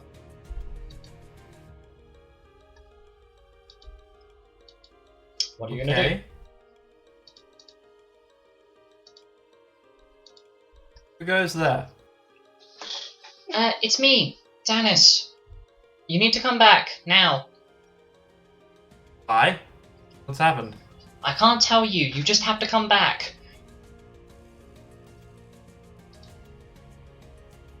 Okay, fine. Whatever. You can hear, the lock jiggling before... Let me just roll a thing for this. You can hear the door jiggling, and it's quite clear that the door is locked. However, it's locked from the inside without a key. As you try to open the door, and you are currently locked inside. You do not have the key. Ah. Come on! Okay. Hurry up! Get out! We need to go! I appear to be locked in. Who are you with? Relatively quiet. A woman I met last night, a rabbit folk woman. Correction, it's not last night, it's like 3 hours ago. Time is... Social construct. But, are you going to describe to Xanis through the keyhole the woman that you have just slept with? Can I still hear her banging about? Yes, but it sounds like whatever is being moved about sounds very heavy. So you have a very short amount of time before whatever she is doing in there is done, and she leaves to return to the bedroom. Ah. Right. So, Okay. ask again, are you going to describe what she is like through the keyhole, or... Very short description of her appearance. Very short. Okay. As you very quietly whisper through the keyhole to Xanis who this is, you see his ear, like, one of his ears pull away from the keyhole, and you see something sharp and pointy about to enter the keyhole. You might want to move back. Okay.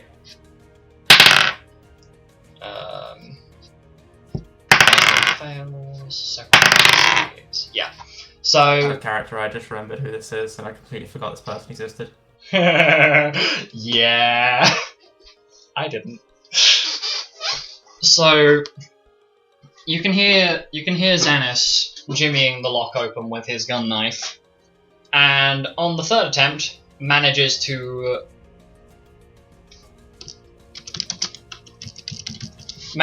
pop the lock open and basically swings the door open and pulls you out.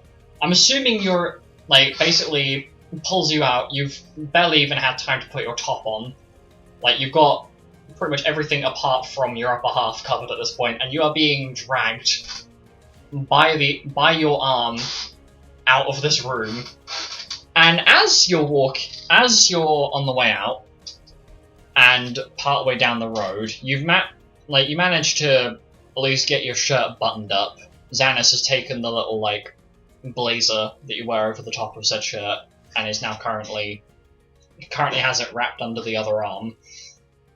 And I'd like you to make a perception check. Okay.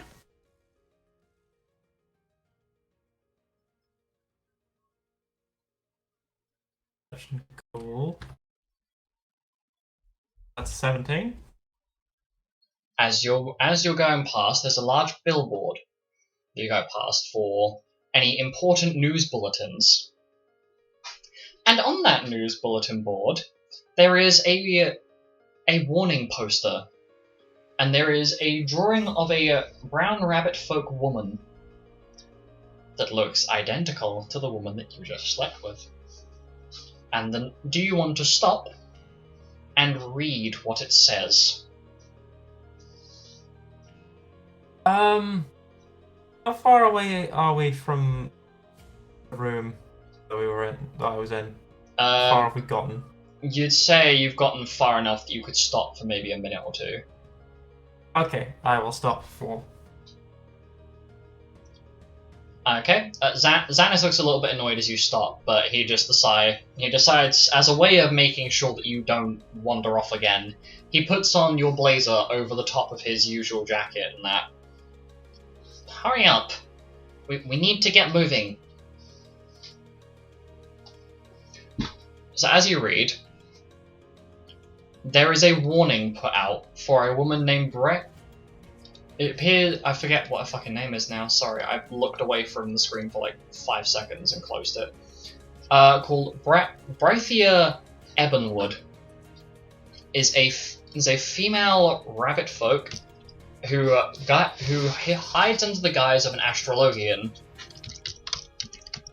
but she is wanted for multiple murders, and it goes on to describe how she seduces men younger than herself, typically younger than herself, and then during their exhaustion after intercourse, she smashes their hips with a warhammer and leaves them outside of a behemoth den. Had Xanis not come to get you, you realise you wouldn't have been seen again. As it starts to piece together. The loud clanging noise you were hearing was Brythia getting her warhammer.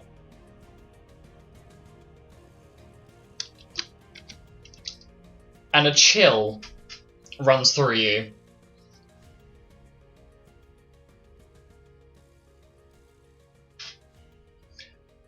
And Xanis has started reading this as well, while waiting for you to hurry up. Has started reading it as well, and he looks a bit startled.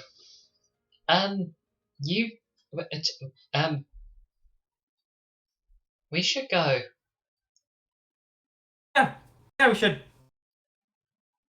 Can I keep wearing your jacket? It's comfy. Yeah, sure. Yep, just go. Yay! Just go.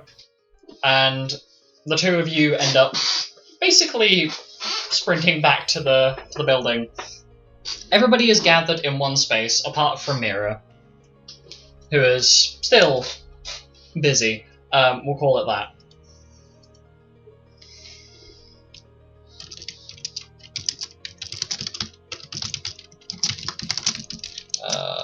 Sorry, let me just jump over. So everybody is now back in the building. Karina is here. Milo is here. Carl is here. Penton is here. Jasper is here. Mira is here. Kay and Xanis are here. Wait, Mira's here? I thought. Basically, everybody apart from Mira and Casper. Sorry, my brain. I meant to say Kay, not. Never mind. Everybody that isn't Mira and Casper is here. So the main party plus Karina.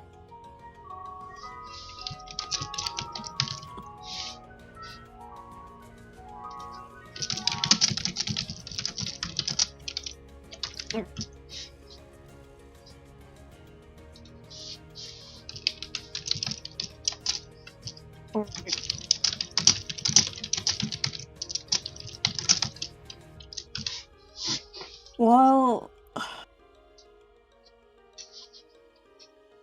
Paul and I were following Gran back to our house, we noticed someone watching us from within the forest. Admittedly, it's a bad idea, but we did follow them and discovered a bunch of what looked like cultists.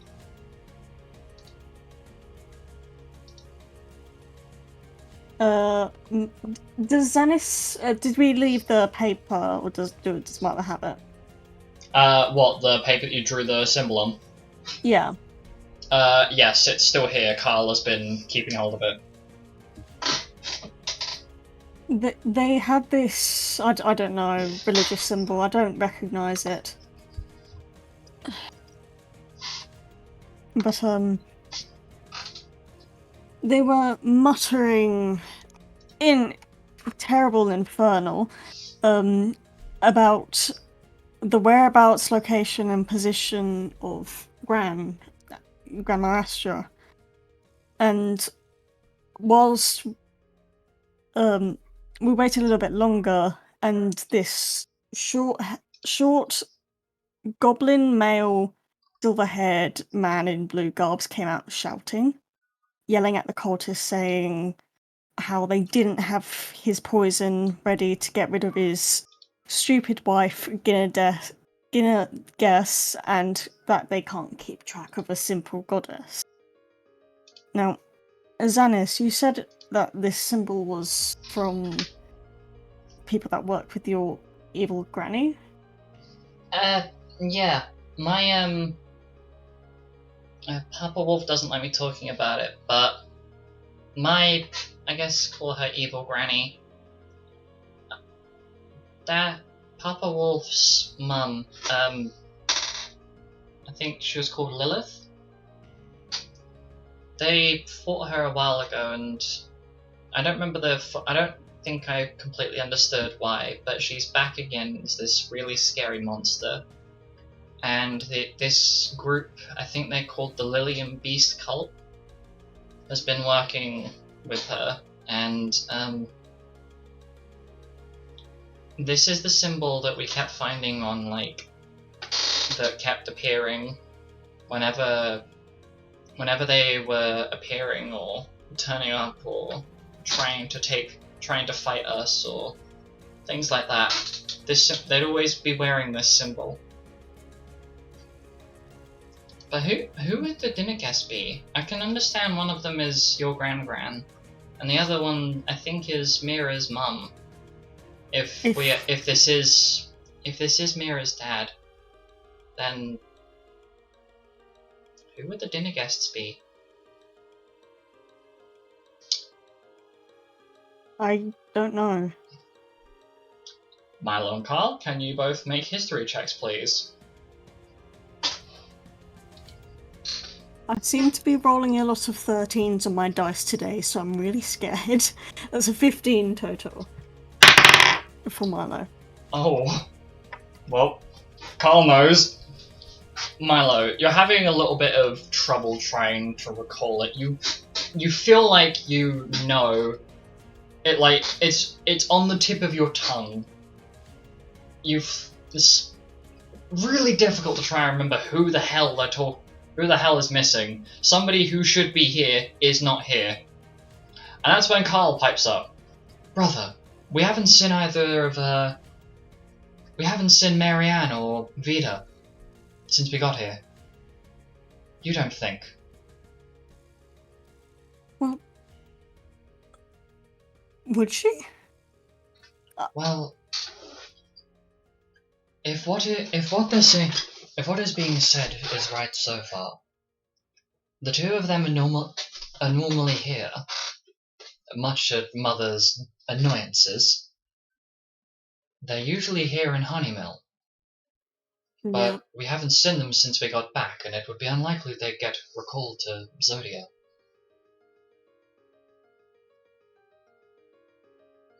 This is bad. Very.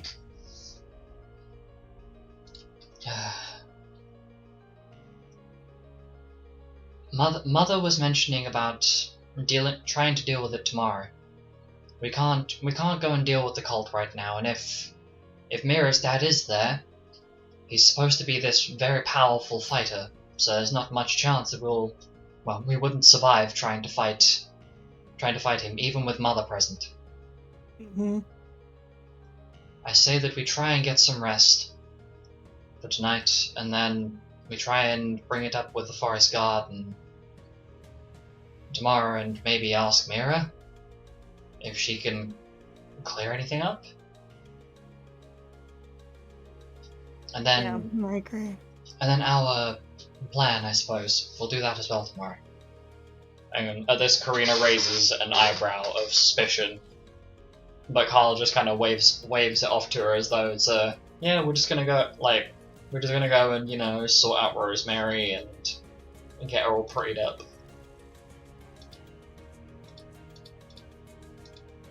So, does anybody else have any input on this before you go to sleep? Not gonna lie, I thought Astra was going to come back with pie. She hasn't Have I gotten been back lied yet. to? Bruh. She's not back yet. We know that she's okay. You can ask Karina.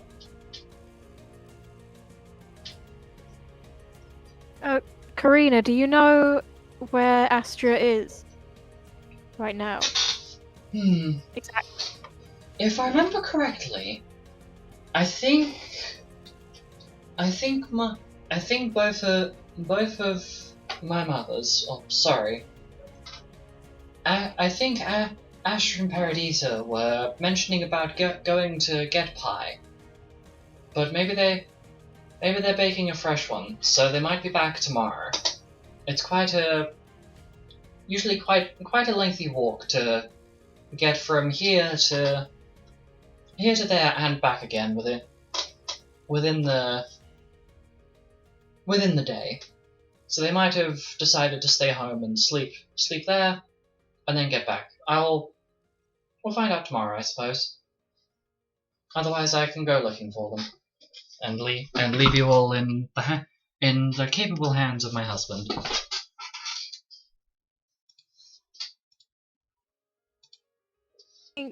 If they don't come back in the morning, we should all go look together. I would prefer that you kids stayed here. If there is a cult wandering around, then we at least need somebody here in Honeymill to keep an eye on it. And whilst it's not exactly the best we've got, you kids will have to do for now. If I'm having to look for my mother. They might be in trouble. I mean, If they've not returned yet. Earlier today, before I went and did my thing, I was confronted by some strange people saying they were from Seed. Seed? A group that basically focuses on History check? culling sorcerers and sorceresses. I can't quite remember. Yep. Whoever said history check, go for it. It was me. Go for it. Ooh, that's a nice one. It's not a natural 20, but it's close. What's my history is plus 15 if I remember. It is. Oh fuck, maths. So 34. Give me 2 seconds. 34. Jesus Christ. Yeah, I'm getting the 19 the thing up. plus 15. Yep, that is definitely a success. Sorry, I'm Yeah. not saying. Oh yeah, give me a second. It's literally I'm having to grab something real quick to make sure that I have actually got the correct place. Because if I haven't got the correct place, then I will get murderized for it later. I believe it's this one. Oh my god, where are you? Screech. Okay, come on. Is it here? Is it here? Yes, it is. So, from what you've read about before, you recognize the name of Seed, which is, I think is it an acronym? Yeah. I'm pretty sure it is. I'm quite sure it was. It's an acronym. I always get acronym and anagram confused. I know what the difference between them is. So okay. So you remember it's an acronym for Sorceress Elimination Elite Detachment. It is a group of mercenaries that go around murdering. Oh, you want me to post that in the chat? Sorceress Elimination Elite Detection? Detachment. Like an army detachment. Yeah, I'm just making notes. Go ahead. Continue. Okay. They're mercenaries, you said? Yes. So they are a group. They are a group of basically trained mercenaries or soldiers, if you will, that are specifically taught how to find and eliminate any sorcerers or sorceresses that are alive on the planet that could pose a threat. And you are aware that the creation of Seed is specifically related to the alliance between Demerara and Tempeal to eliminate I don't know magic. how either of those are spelt. So I I'm gonna will type them put in. those in the main chat.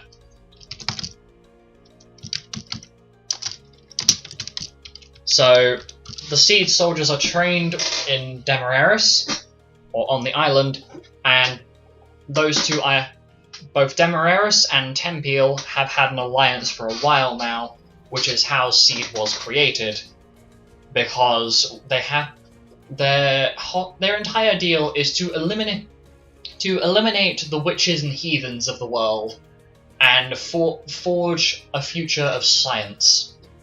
However, that may be because everyone that lives on Tempeal is incapable of casting magic due to Magitech sickness.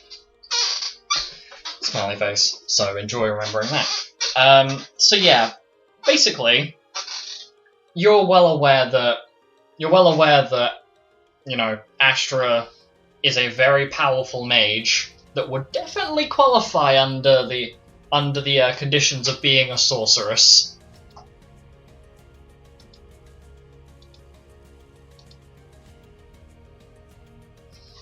Do you want to share this information with the rest of the party?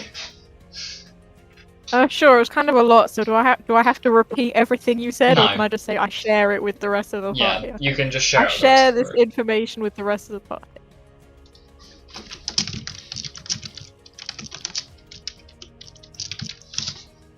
So, yeah, that's not good. Yeah, that really sucks. Big time. At this point, Karina looks very concerned, but she doesn't seem worried enough that she would immediately go out to go and start searching. Well, quite frankly, I highly doubt that anyone could take out Mother. She's quite the strong woman. They'd have to send a small army over here to really detain her. I would advise that you all go and get some rest. We'll see if they arrive tomorrow. Otherwise, we'll go searching. Okay? You know they don't have a small army. Karina looks a little bit irate as Penton I brings think this if up. they had a small army, we'd see a small army. To be polite, they would have to have marched into the forest near here, which is full of carnivorous man-eating plants. I highly doubt that they would maneuver an entire army through the forest, and we would have had word from Zodia by now, as that's the only other safe path they could have taken. Even if they are trained warriors, the forest is full of Malboros and other living plants that would more than happily take the chance to consume a soldier. Please trust me here. You have faith that a goddess is capable of looking after herself. We will go and look in the morning. For now, we need to get some rest. It could be a long day tomorrow. And with that, Karina leaves the room.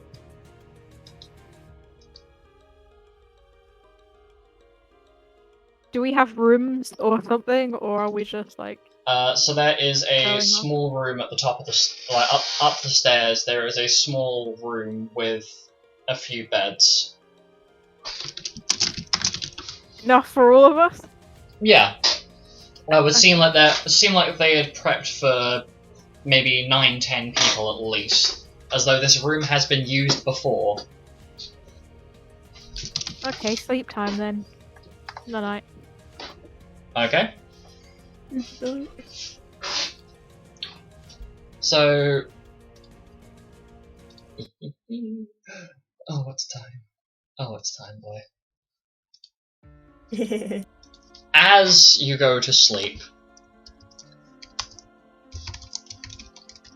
Penton, you are in a dream where, and it's a nightmare,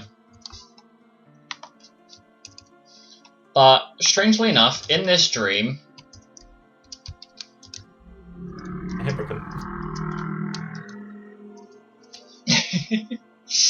within this dream, there are 4 other people. And much to your horror, you are being chased. In this dream is Xanis, Kay, Milo, and Jasper. And you are all running away from this monstrous figure.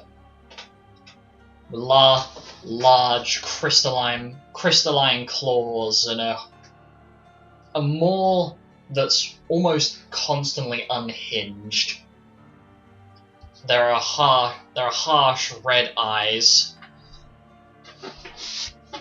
And this is, if you could describe, you can't really describe this as something outside of being a beast. However, much to your horror, it doesn't feel like a normal dream or nightmare. As normally, you would have some degree of control over this. However, Milo, Jasper, Xanis, and Kay all seem to be acting as though they're actually within this dream. So, Jasper and Milo, please unmute. Smiley face. You fuck. Excuse me? You're excused.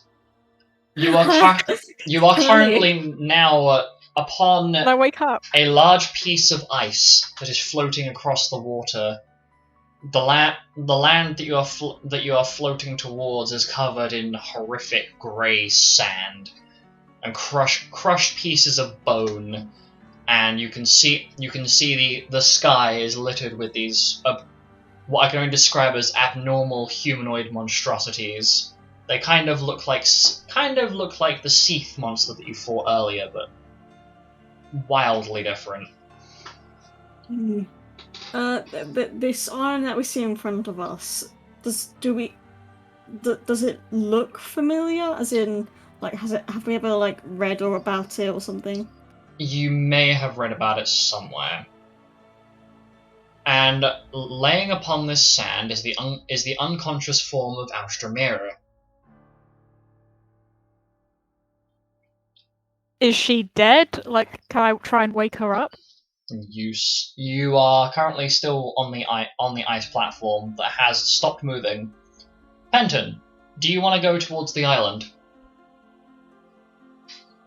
How far away is it? You would say it's about 40, 50 feet away.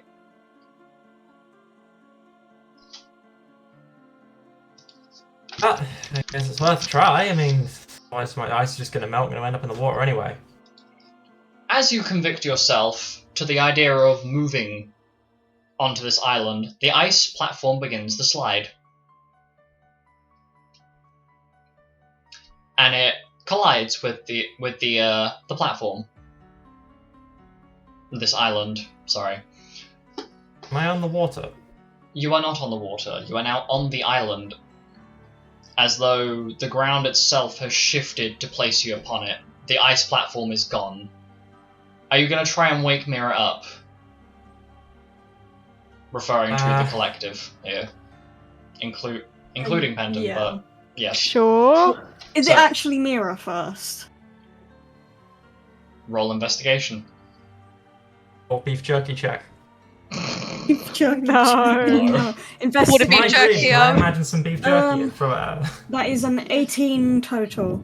Yep, she is slowly coming to consciousness, and No, it's I meant definitely if Mira. that was actually Yeah. Okay.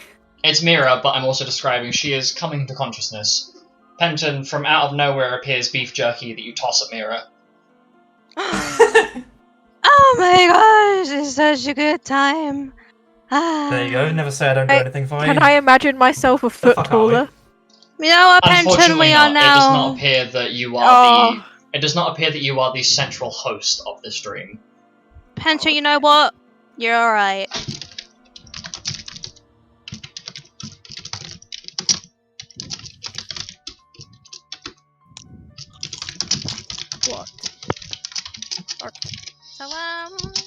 Where are we? Pretty sure this is my dream, and you guys seem way too real.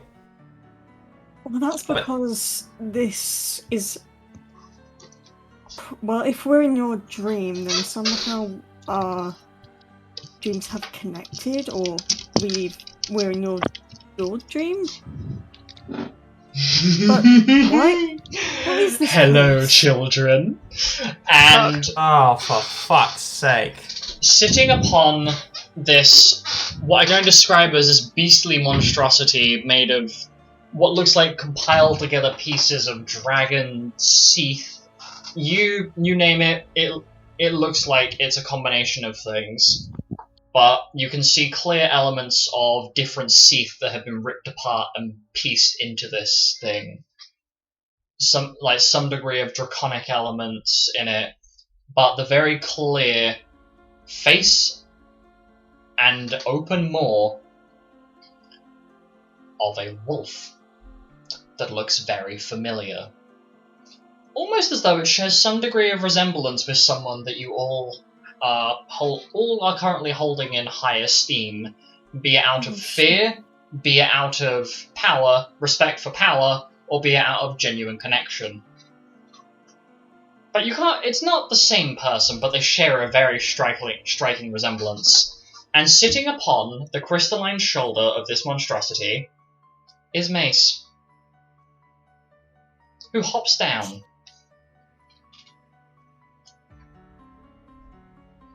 Xanis Why are you is, here? Is she not wanted? as you are saying this, Penton, Xanis is freaking out. He's curled up on the floor and he is screeching. Kay, it looks like she's midway through having a panic attack. As Mace approaches, well, I wouldn't quite say that would be the way to speak to me. I'm certainly wanted. Why, our queen herself has made quite the preparation for you. Yeah, there is one place where you're wanted. My great granddad's laboratory, his experiments, because, oh my god, you're really weird. As you come out with this mirror, Once I agree with Mira. you notice that Mace vanishes and appears next to you. A skeletal hand gently caresses the side of your face. Oh, nonsense. Oh, Tisa, you are quite the odd piece of work. But I daren't say more. And you, my prior travelling companion, Mace seems to almost flicker out of existence away from Mira and in front of Penton. You have absolutely no idea what a role you play in all of this, do you? Seems like Mummy and Daddy, dearest, didn't quite give you all of the information you needed. Your last name isn't the real deal. It's just the cover-up. But oh, you'll find out eventually what that is. Oh, how fanciful. Now how about I introduce you to our queen? And this horrific monstrosity starts clawing at the ground as though it's going to charge. Mace appears to vanish into thin air, and only his voice echoes out as he finishes his sentence. I'd like you all to roll an insight check to see if you can recognize what or who this has even the slightest amount of resemblance to. I rolled a 1, total 5. Rolled very well. Well, I'm also going to 24. let me go from top to bottom of this order. Wait, what are we rolling? Insight. Insight. Insight, Jinxie. Okay. Oh yeah, Alistair's not in this dream, so that's fine. Alistair and Carl aren't in this dream. Smiley face. Ew. I was wondering where Carl was. Yeah, Oh my god. neither of them are present in the dream right now. What actually am I in this dream for? This is not my fucking beef. This is not my beef jerkin. It's just all my beef jerky. This is Do I not just like have the beef Yeah. jerky in my hands? Can I just nibble on it while Mace is like monologuing? Sure. Does anybody want to roll a? Well, actually, no. Mira, as you go to try and eat this beef jerky, Xanis slaps it out of your hand before going back to panicking. As you realise, they're not. It's not strips of beef jerky; it's strips of rotting flesh. Oh. Well, Mace, you've gone too far! No one beats me with beef jerky! oh my gosh, she's lost her fucking Jesus mind. Christ. So that's Milo. What did you roll? A 5 total. That is a fail. Yeah, I'm not surprised Mira. considering it was a bloody one. 17. No, sorry, 19. Yep, that's a success. Penton, 22. 22. Yep. Yep, that's a success. Let's roll K super quick. Oh shit, damn girl. That's a 29. Yep, K definitely succeeds. And Jasper. 24. So everybody apart from Milo succeeds, and you recognise that this monstrosity, the almost like the wolf-like face that seems to be, well, this thing's face, as there are multiple things that resemble faces across the crystalline parts of its body, has somewhat of a resemblance to Lupus.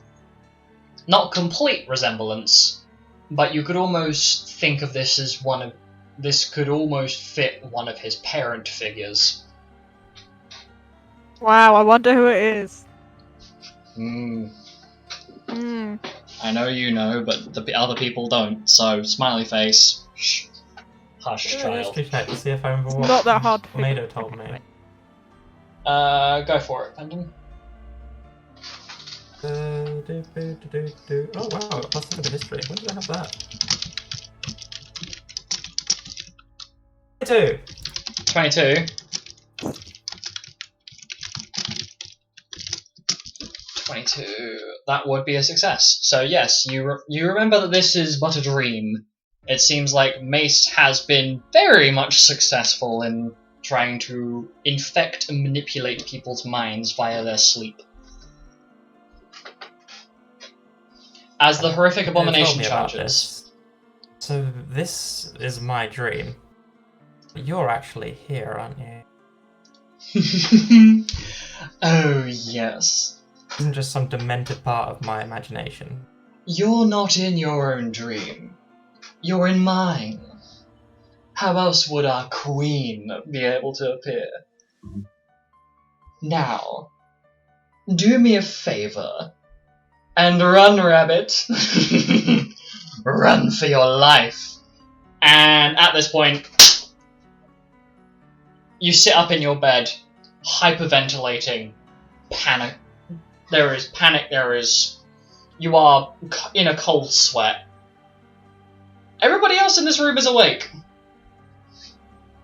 Apart from Carl and Alistair, Mm, who are not Did in this room. you all experience that too, or was that just me? Milo flips the bird at Carl and Alistair. Who aren't in Yes, the we room. Yes. Oh, they aren't in the room. Oh, fuck them. They escaped because they weren't in the room. So it's a regional thing. You can affect people in a specific area. Am I right? No, the two of them aren't asleep Oh. right now because you can hear them giggling to each other downstairs.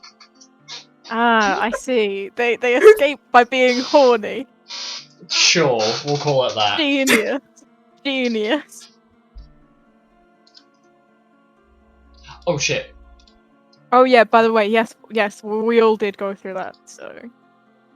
I just realised that there's a part of this where the Roll20 thing stopped loading, so the stream view fucking crashed. Oh my god. There's just been a bunch of this with just a white screen. No. Wait, does that mean like half of this has crashed? There we go. Okay. So yeah, things aren't going well. As everybody has experienced that dream, excluding the two who are currently awake, Kay is shivering, and Xanis has just gone dead silent. He's sitting up, but there is, like, from where he's holding his bed sheets, you can see like red staining from around his hand grip. As the rest of you are trying to process what the fuck just happened.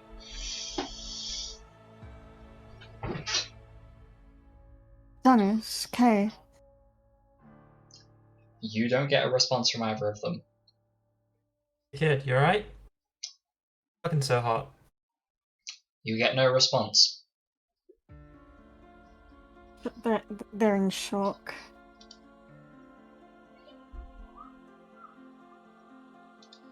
Just don't touch them. Okay. Milo's gonna go and find Karina.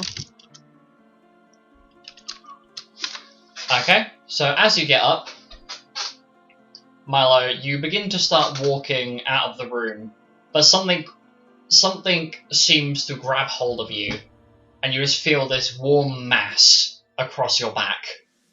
Do you turn around to see who it is? I'm guessing the rest of the group. Oh, I will try to turn around. I'll just be looking over my shoulder. So you have to kind of like look down. You see that Kay is clinging to you. And after a few seconds, she lets go of your back and just holds onto your arm and starts following you. Just kind of tries to start following your walking. So let me just separate out these tokens so everybody knows who is where. So you two are together being an adorable bisexual couple. You two are over there. So in the room now, oh yeah, and you're not here. So in the room now is just Xanis, Penton, and Jasper. Jasper, do you want to go with Milo and Kay to find Karina, or are you staying here trying to process what the hell just happened? Right, Jasper, I looked after him. What time about is it? It's pretty damn early in the morning. You'd say it's about 2, 3 a.m. Fuck, I'm gonna go back to sleep. Okay.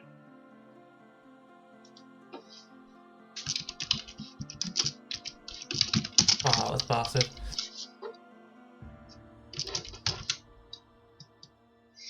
Okay. So go sit by Xanis. In company. Okay. So the red staining is still present around where his hands are gripping onto the sheet. Or the sheets plural. So I'm just going to separate that off. Yeah. Me? You get no response.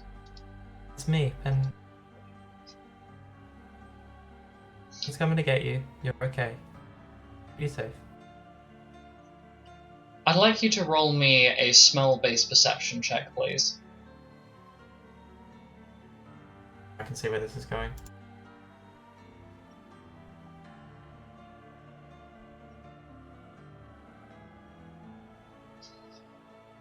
$15. 15. Yep. The strong smell of blood hits your nose. And your brain has to really take a moment to process, well, why the hell can I smell blood? The fuck? And then it clicks. Xanis has claws. The bed sheets around his hands are currently red. And your brain puts 2 and 2 together.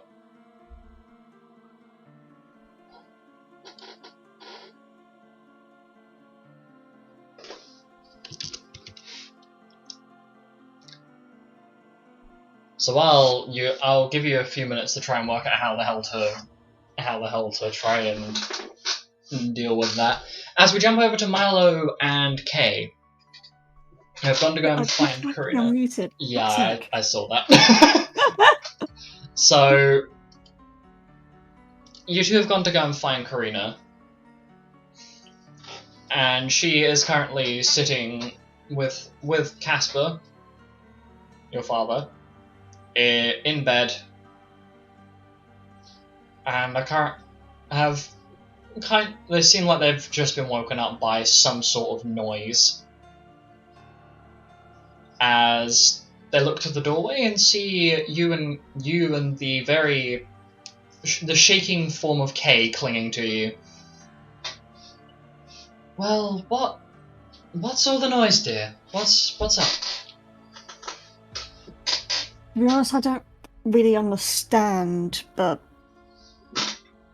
this bad guy, Mace, appeared in mine, Kay, Xanis, Penton, Jasper's, and Mira's dream with this Seath monstrosity. You see the expression on her face as she mutters something, but you could see the lip movements, but it's not enough audible sound for you to really make out what she just mumbled to herself. But she looks troubled.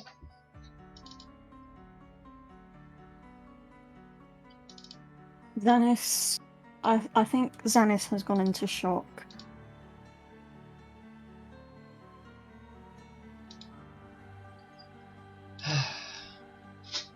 Okay, dear. Provided the boy is being looked after, we'll have to go and fetch your little friend who hasn't come home yet, and we'll let your grandmother is sleeping in the room across. Apparently, she was making her way back. Just took a while admiring a couple of birds that she hadn't seen before. How about you and your friend? I don't think you two are dating. No. How about you and the young lady go downstairs? I think Alistair and Carl made some hot cocoa a little while ago. I could smell it from up here. All right. All right, dear. I'll go and let Gran know. And Karina climbs out of bed in a simple reddish purple nightgown, and leaves the room to go across. And you can hear conversation between Astra and Karina. Meanwhile, I'm assuming that you and Kay are going downstairs. Yeah.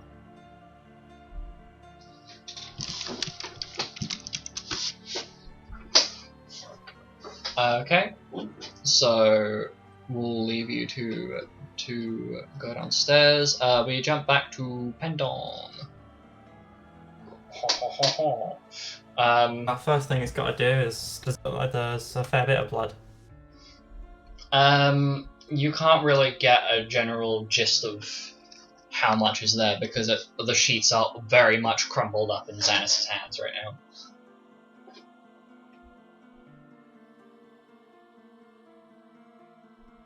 First thing I need to do is deal with the bleeding. Mm-hmm. So, is there any loose sheets where I could use, or should I just tear off a bit of the bed sheets or a bit of clothing or something? You reckon you could probably use the bed sheet that's being held right now, but you'd need to try and pry it up, try and get Xanis to stop gripping it to actually be able to get to the wound. Yes? Can I help you? Bleeding, and I need to deal with it, but you need to let go of the sheets, okay? It takes a few seconds, but it seems to just about get through as the sheets drop. But the parts that are being gripped in his palms are kind of stuck there. I have to take those off and then wrap some sheets around where I can see the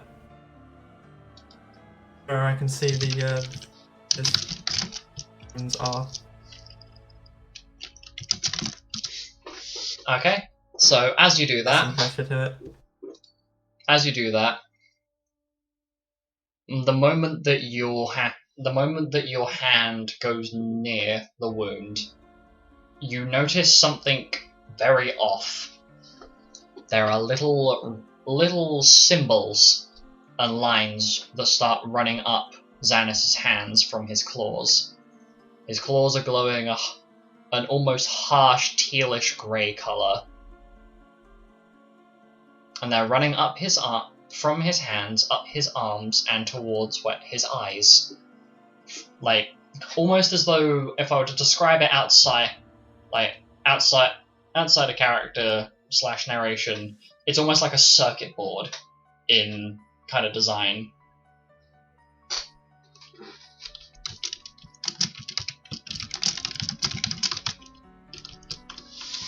Does Penton have any sort of reaction to this strange phenomenon that's occurring?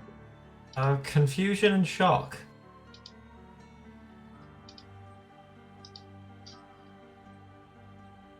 As this is happening, you see that Xanis begins to start breathing a bit heavier and louder. I need you to calm down, okay? Focus on my voice. Xanis's head snaps to the side to look at you. His eyes are not their normal colour. They've gone from this usually quite chilled yellow, similar to his father's, to the same harsh tealish grey colour.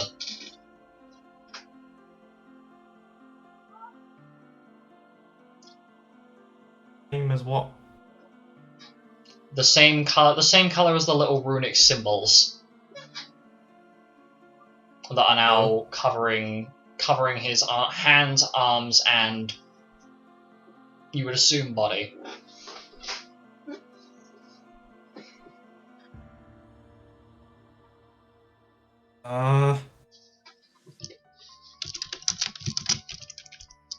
Hyperventilating?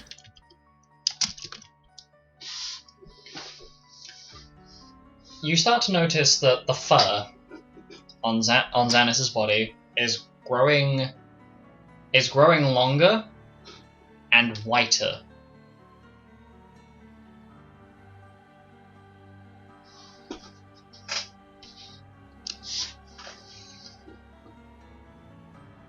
And you hear this almost crunching noise.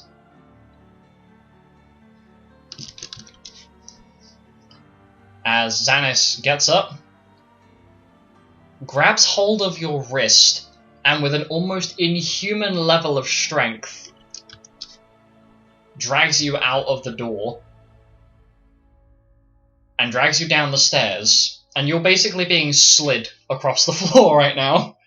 So you just hear coming down the stairs, and Milo, Carl, Alistair, and Kay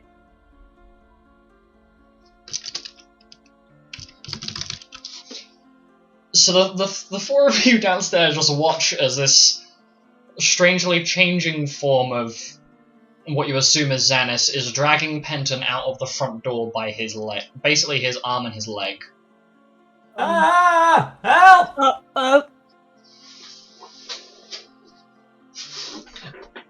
Carl Just put me down! Carl and Alistair seem a bit confused, but what? Milo, what are you doing? Milo's gonna go out the front door, I don't fucking know. So, Penton, as you see Milo rushing out the door with Kay following,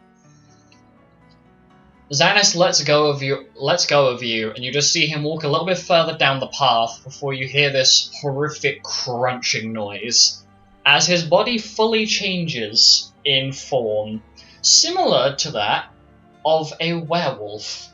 However, this is not a normal sized werewolf. This thing is fucking huge. Like, if I were to describe this in D&D terms, A normal person takes up a 5 by 5 foot space, which is a medium size. This thing is considered huge, so a 15 by 15 foot space that he would fill. And this deafening bellow of a howl erupts from the boy, before he turns to look at the group. And he is snarling, and there are large quantities of drool dripping from his face.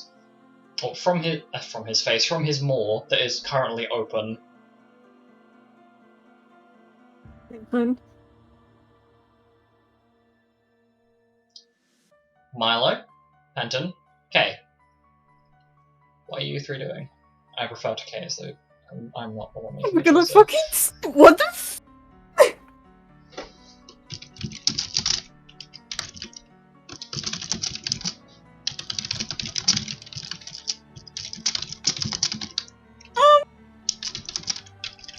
I'll give you time to think on this one. Is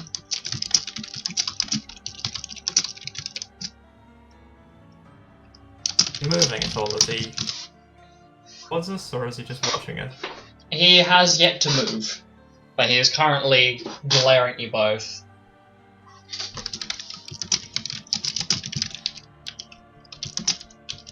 Yes, we're not here to hurt you. We're your friends, okay?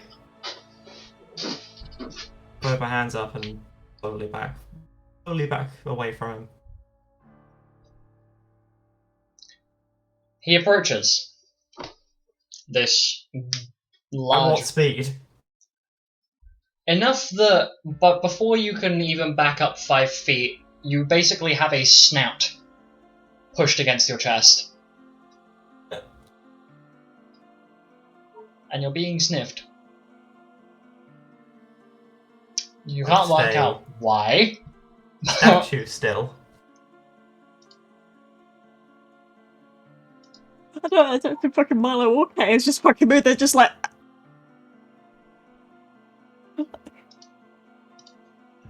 Oh god. You hear this whistling noise. A very loud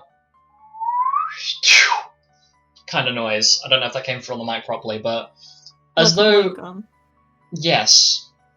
Except with a lot more force and power behind it. And you see in the distance this glowing bolt. Very rapidly approaching. As though...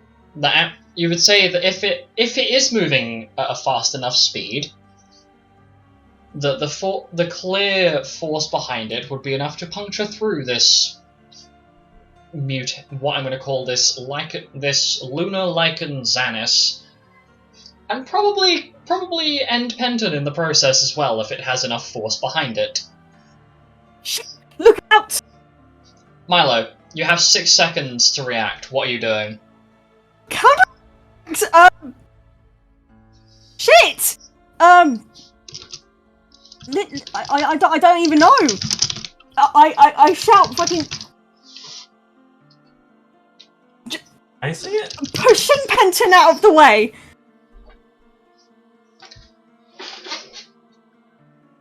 Okay, so you shove Penton out of the way from underneath where Xanis is, and the bolt is getting closer and closer and closer, and you just hear this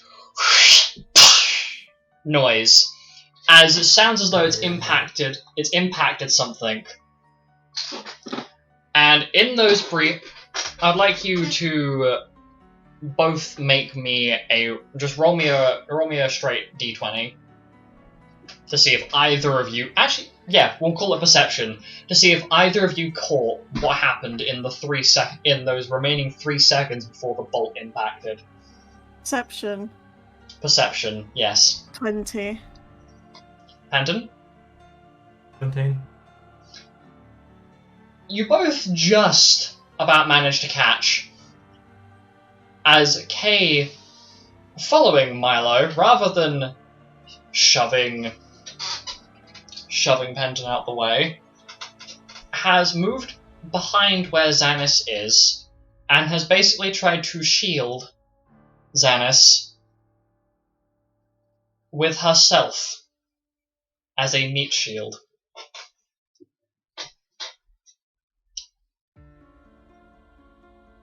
Except from something has gone wrong here. There's no dull thud noise. There's no blood.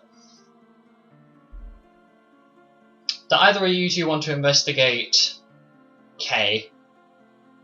Because whichever one of you investigates K, I'd like to point out here, the other is going to have to try and keep Xannis's attention, or this lunar Lycan's attention. I'll go investigate Kay. Okay. Sorry, Penton, I pushed you over. I don't. Milo It's doesn't fine, even it's fine, have that it's much strength to begin with.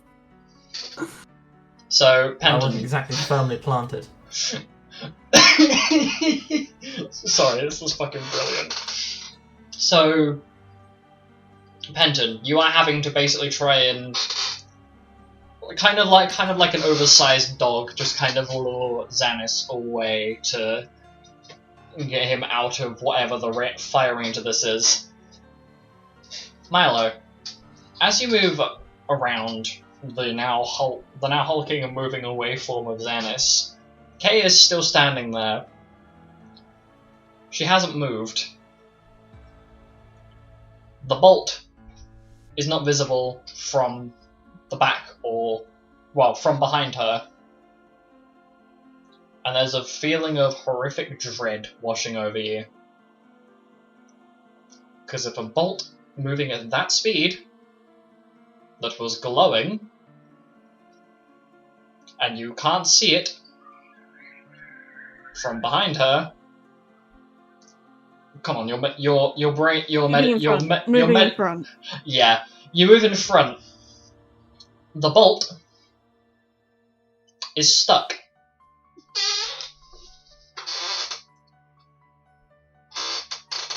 I'm just gonna give that a few Stuck? seconds. The bolt is stuck.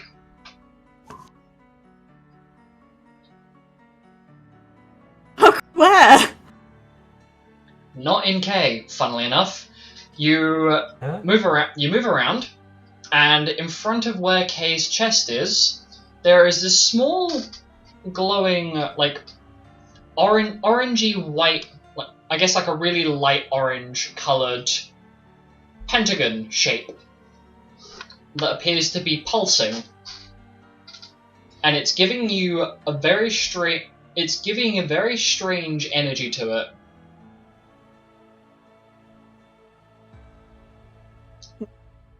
Magic? Roll me an Arcana check. Do I get the +2 from the Vieren magic thing? Yes. Nice. 16.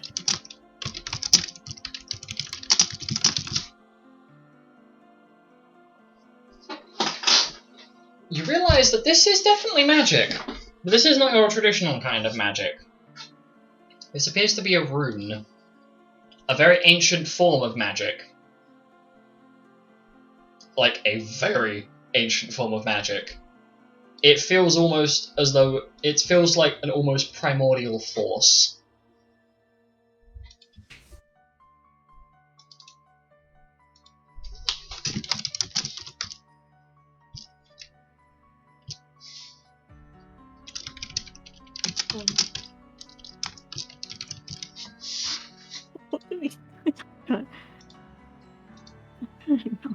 You hear this metal clank as the bolt drops and the little light orange pentagon vanishes. And Kay looks at you. Holy shit, I just used runes? And her hands are on her face in shock. Like, the whole evening wasn't crazy enough to begin with. As there is a figure approaching, as Alstroemeria is running up the path in a nightgown.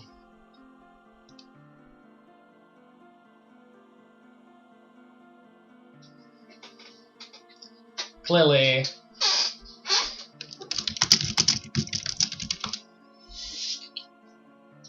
a little bit startled as to what the hell was happening.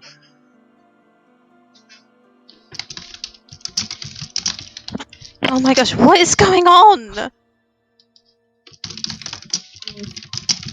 Well, where the fuck do we even begin? Do you want me to just kind of like, because How far obviously away am I now? you are currently towards the front window where you are currently being squished, as though basically Xanis has cut this lunar lichen. Xanis has curled up kind of like a dog, and you are currently like a teddy bear. Basically, you are being mildly squished, but not enough for it to be a problem. You're just kind of in a position of, well, I guess this is this is what I'm doing now. Well, can Milo just explain? Dream, Oh my god. Yes. Xanis, Mhm. fucking someone shot at us, dude. Like, what the fuck? Someone's trying to kill us, but I mean, that's not a surprise. And then Kay using runes. I want to go to bed. Are you Oh my- going to explain to her the cultist thing and the person that you saw? Technically, I already did. In detail as to who you think it may be? Mira. Yes. I don't know if it's the appropriate time, but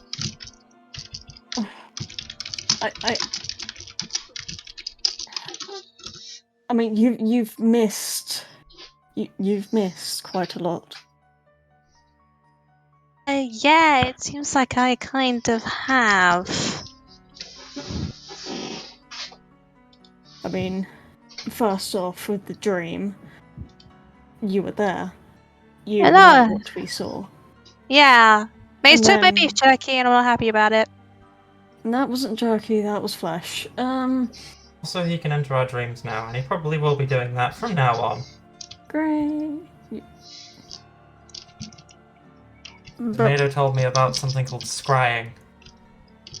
Didn't know what it was. Now I do.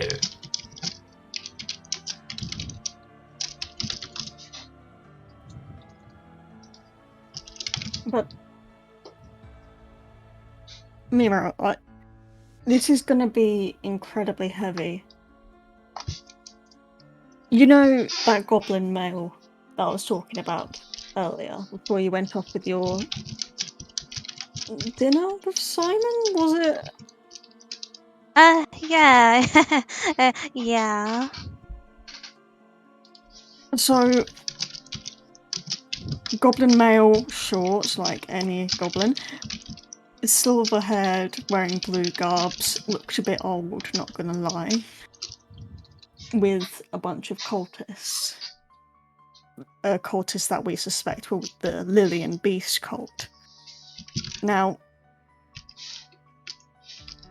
he said something about getting rid of his wife, his dinner guests, and keeping track of grandmother. And while I'm not 100% certain, because I've never seen your father, it's quite possible that that man was your father. So, you mean to say that, well, this bigger plan, he's directly involved in this? Possibly.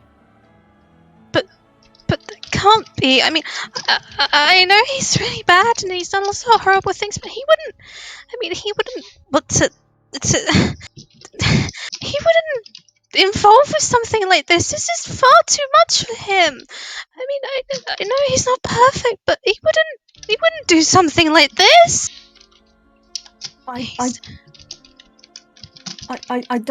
don't know why, Mira. I don't want this. I don't want to add anything of this that's coming about. I want to go back. I want to go back home. I want to go back home when I was little, and he was just there, and mother as well.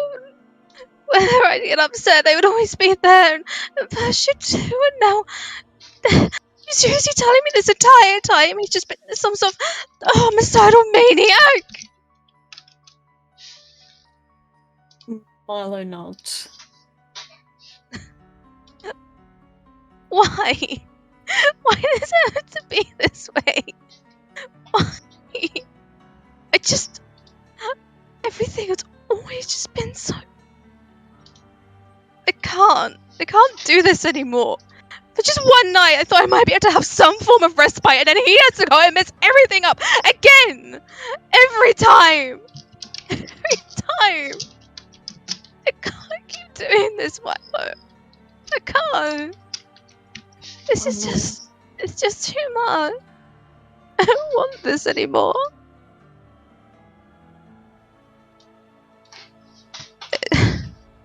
I don't know why I'm even here anymore. During this, Mira, you feel something strange within you. All of this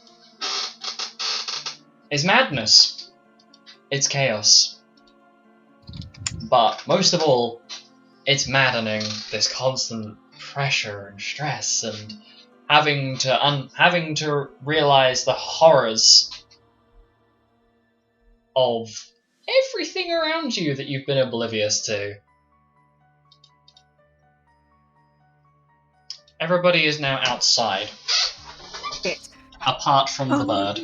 Apart from Rosemary. So, now I have the fun time of doing this. Sips drink. Oh, brilliant. That's who. And... oh, perfect! Love you too, Dice. As Mira, it becomes too much, and you feel your heartbeat. Like, this whole moment, as things feel like they're slowing. Yeah. Yes, Jasper, you're outside. Everybody is. The only person not outside right now is the bird. But as everybody gathers outside, Mira, you drop to your knees, and you feel something tick within you. You remember your mother telling you about your heritage and your blood, and the fact that your bloodline goes back all the way to one of the great sages. You remember Lupus trying to teach you about how to use runes, but it never really made sense to you. Of how do you unlock something like this, or experience such a thing. But something within you ticks. Underneath, Carl and Jasper form two circles with the crest of the Atisa house as their internal design. Carl and Jasper, please make me a madness saving throw. Fucking what? Oh, Is that on my sheet? Madness. Is that on my sheet? Yep. It is And then underneath you, vampirism. And then you remember that the Atisa crest is a phoenix. Save.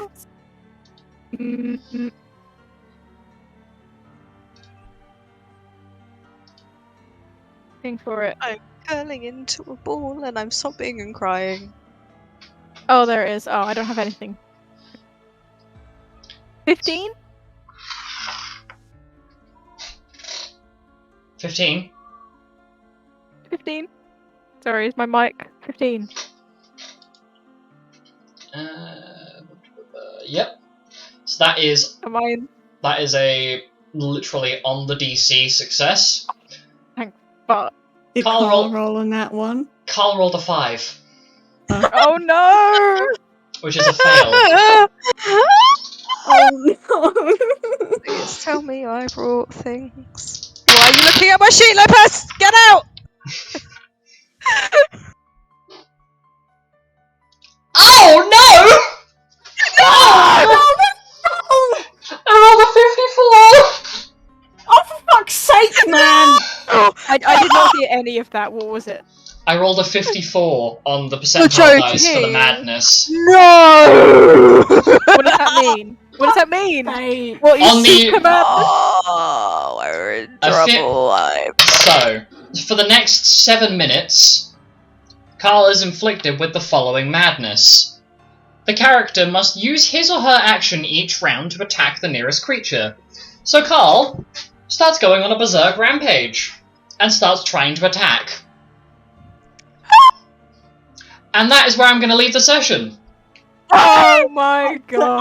I shouldn't have said anything in the chat. This is your fault. This is Fuck you. your Anyway. Fuck you. Fuck me yourself. With that great ending, thank you everybody for listening in, and we will be back for Absolute Chaos next session. Bye!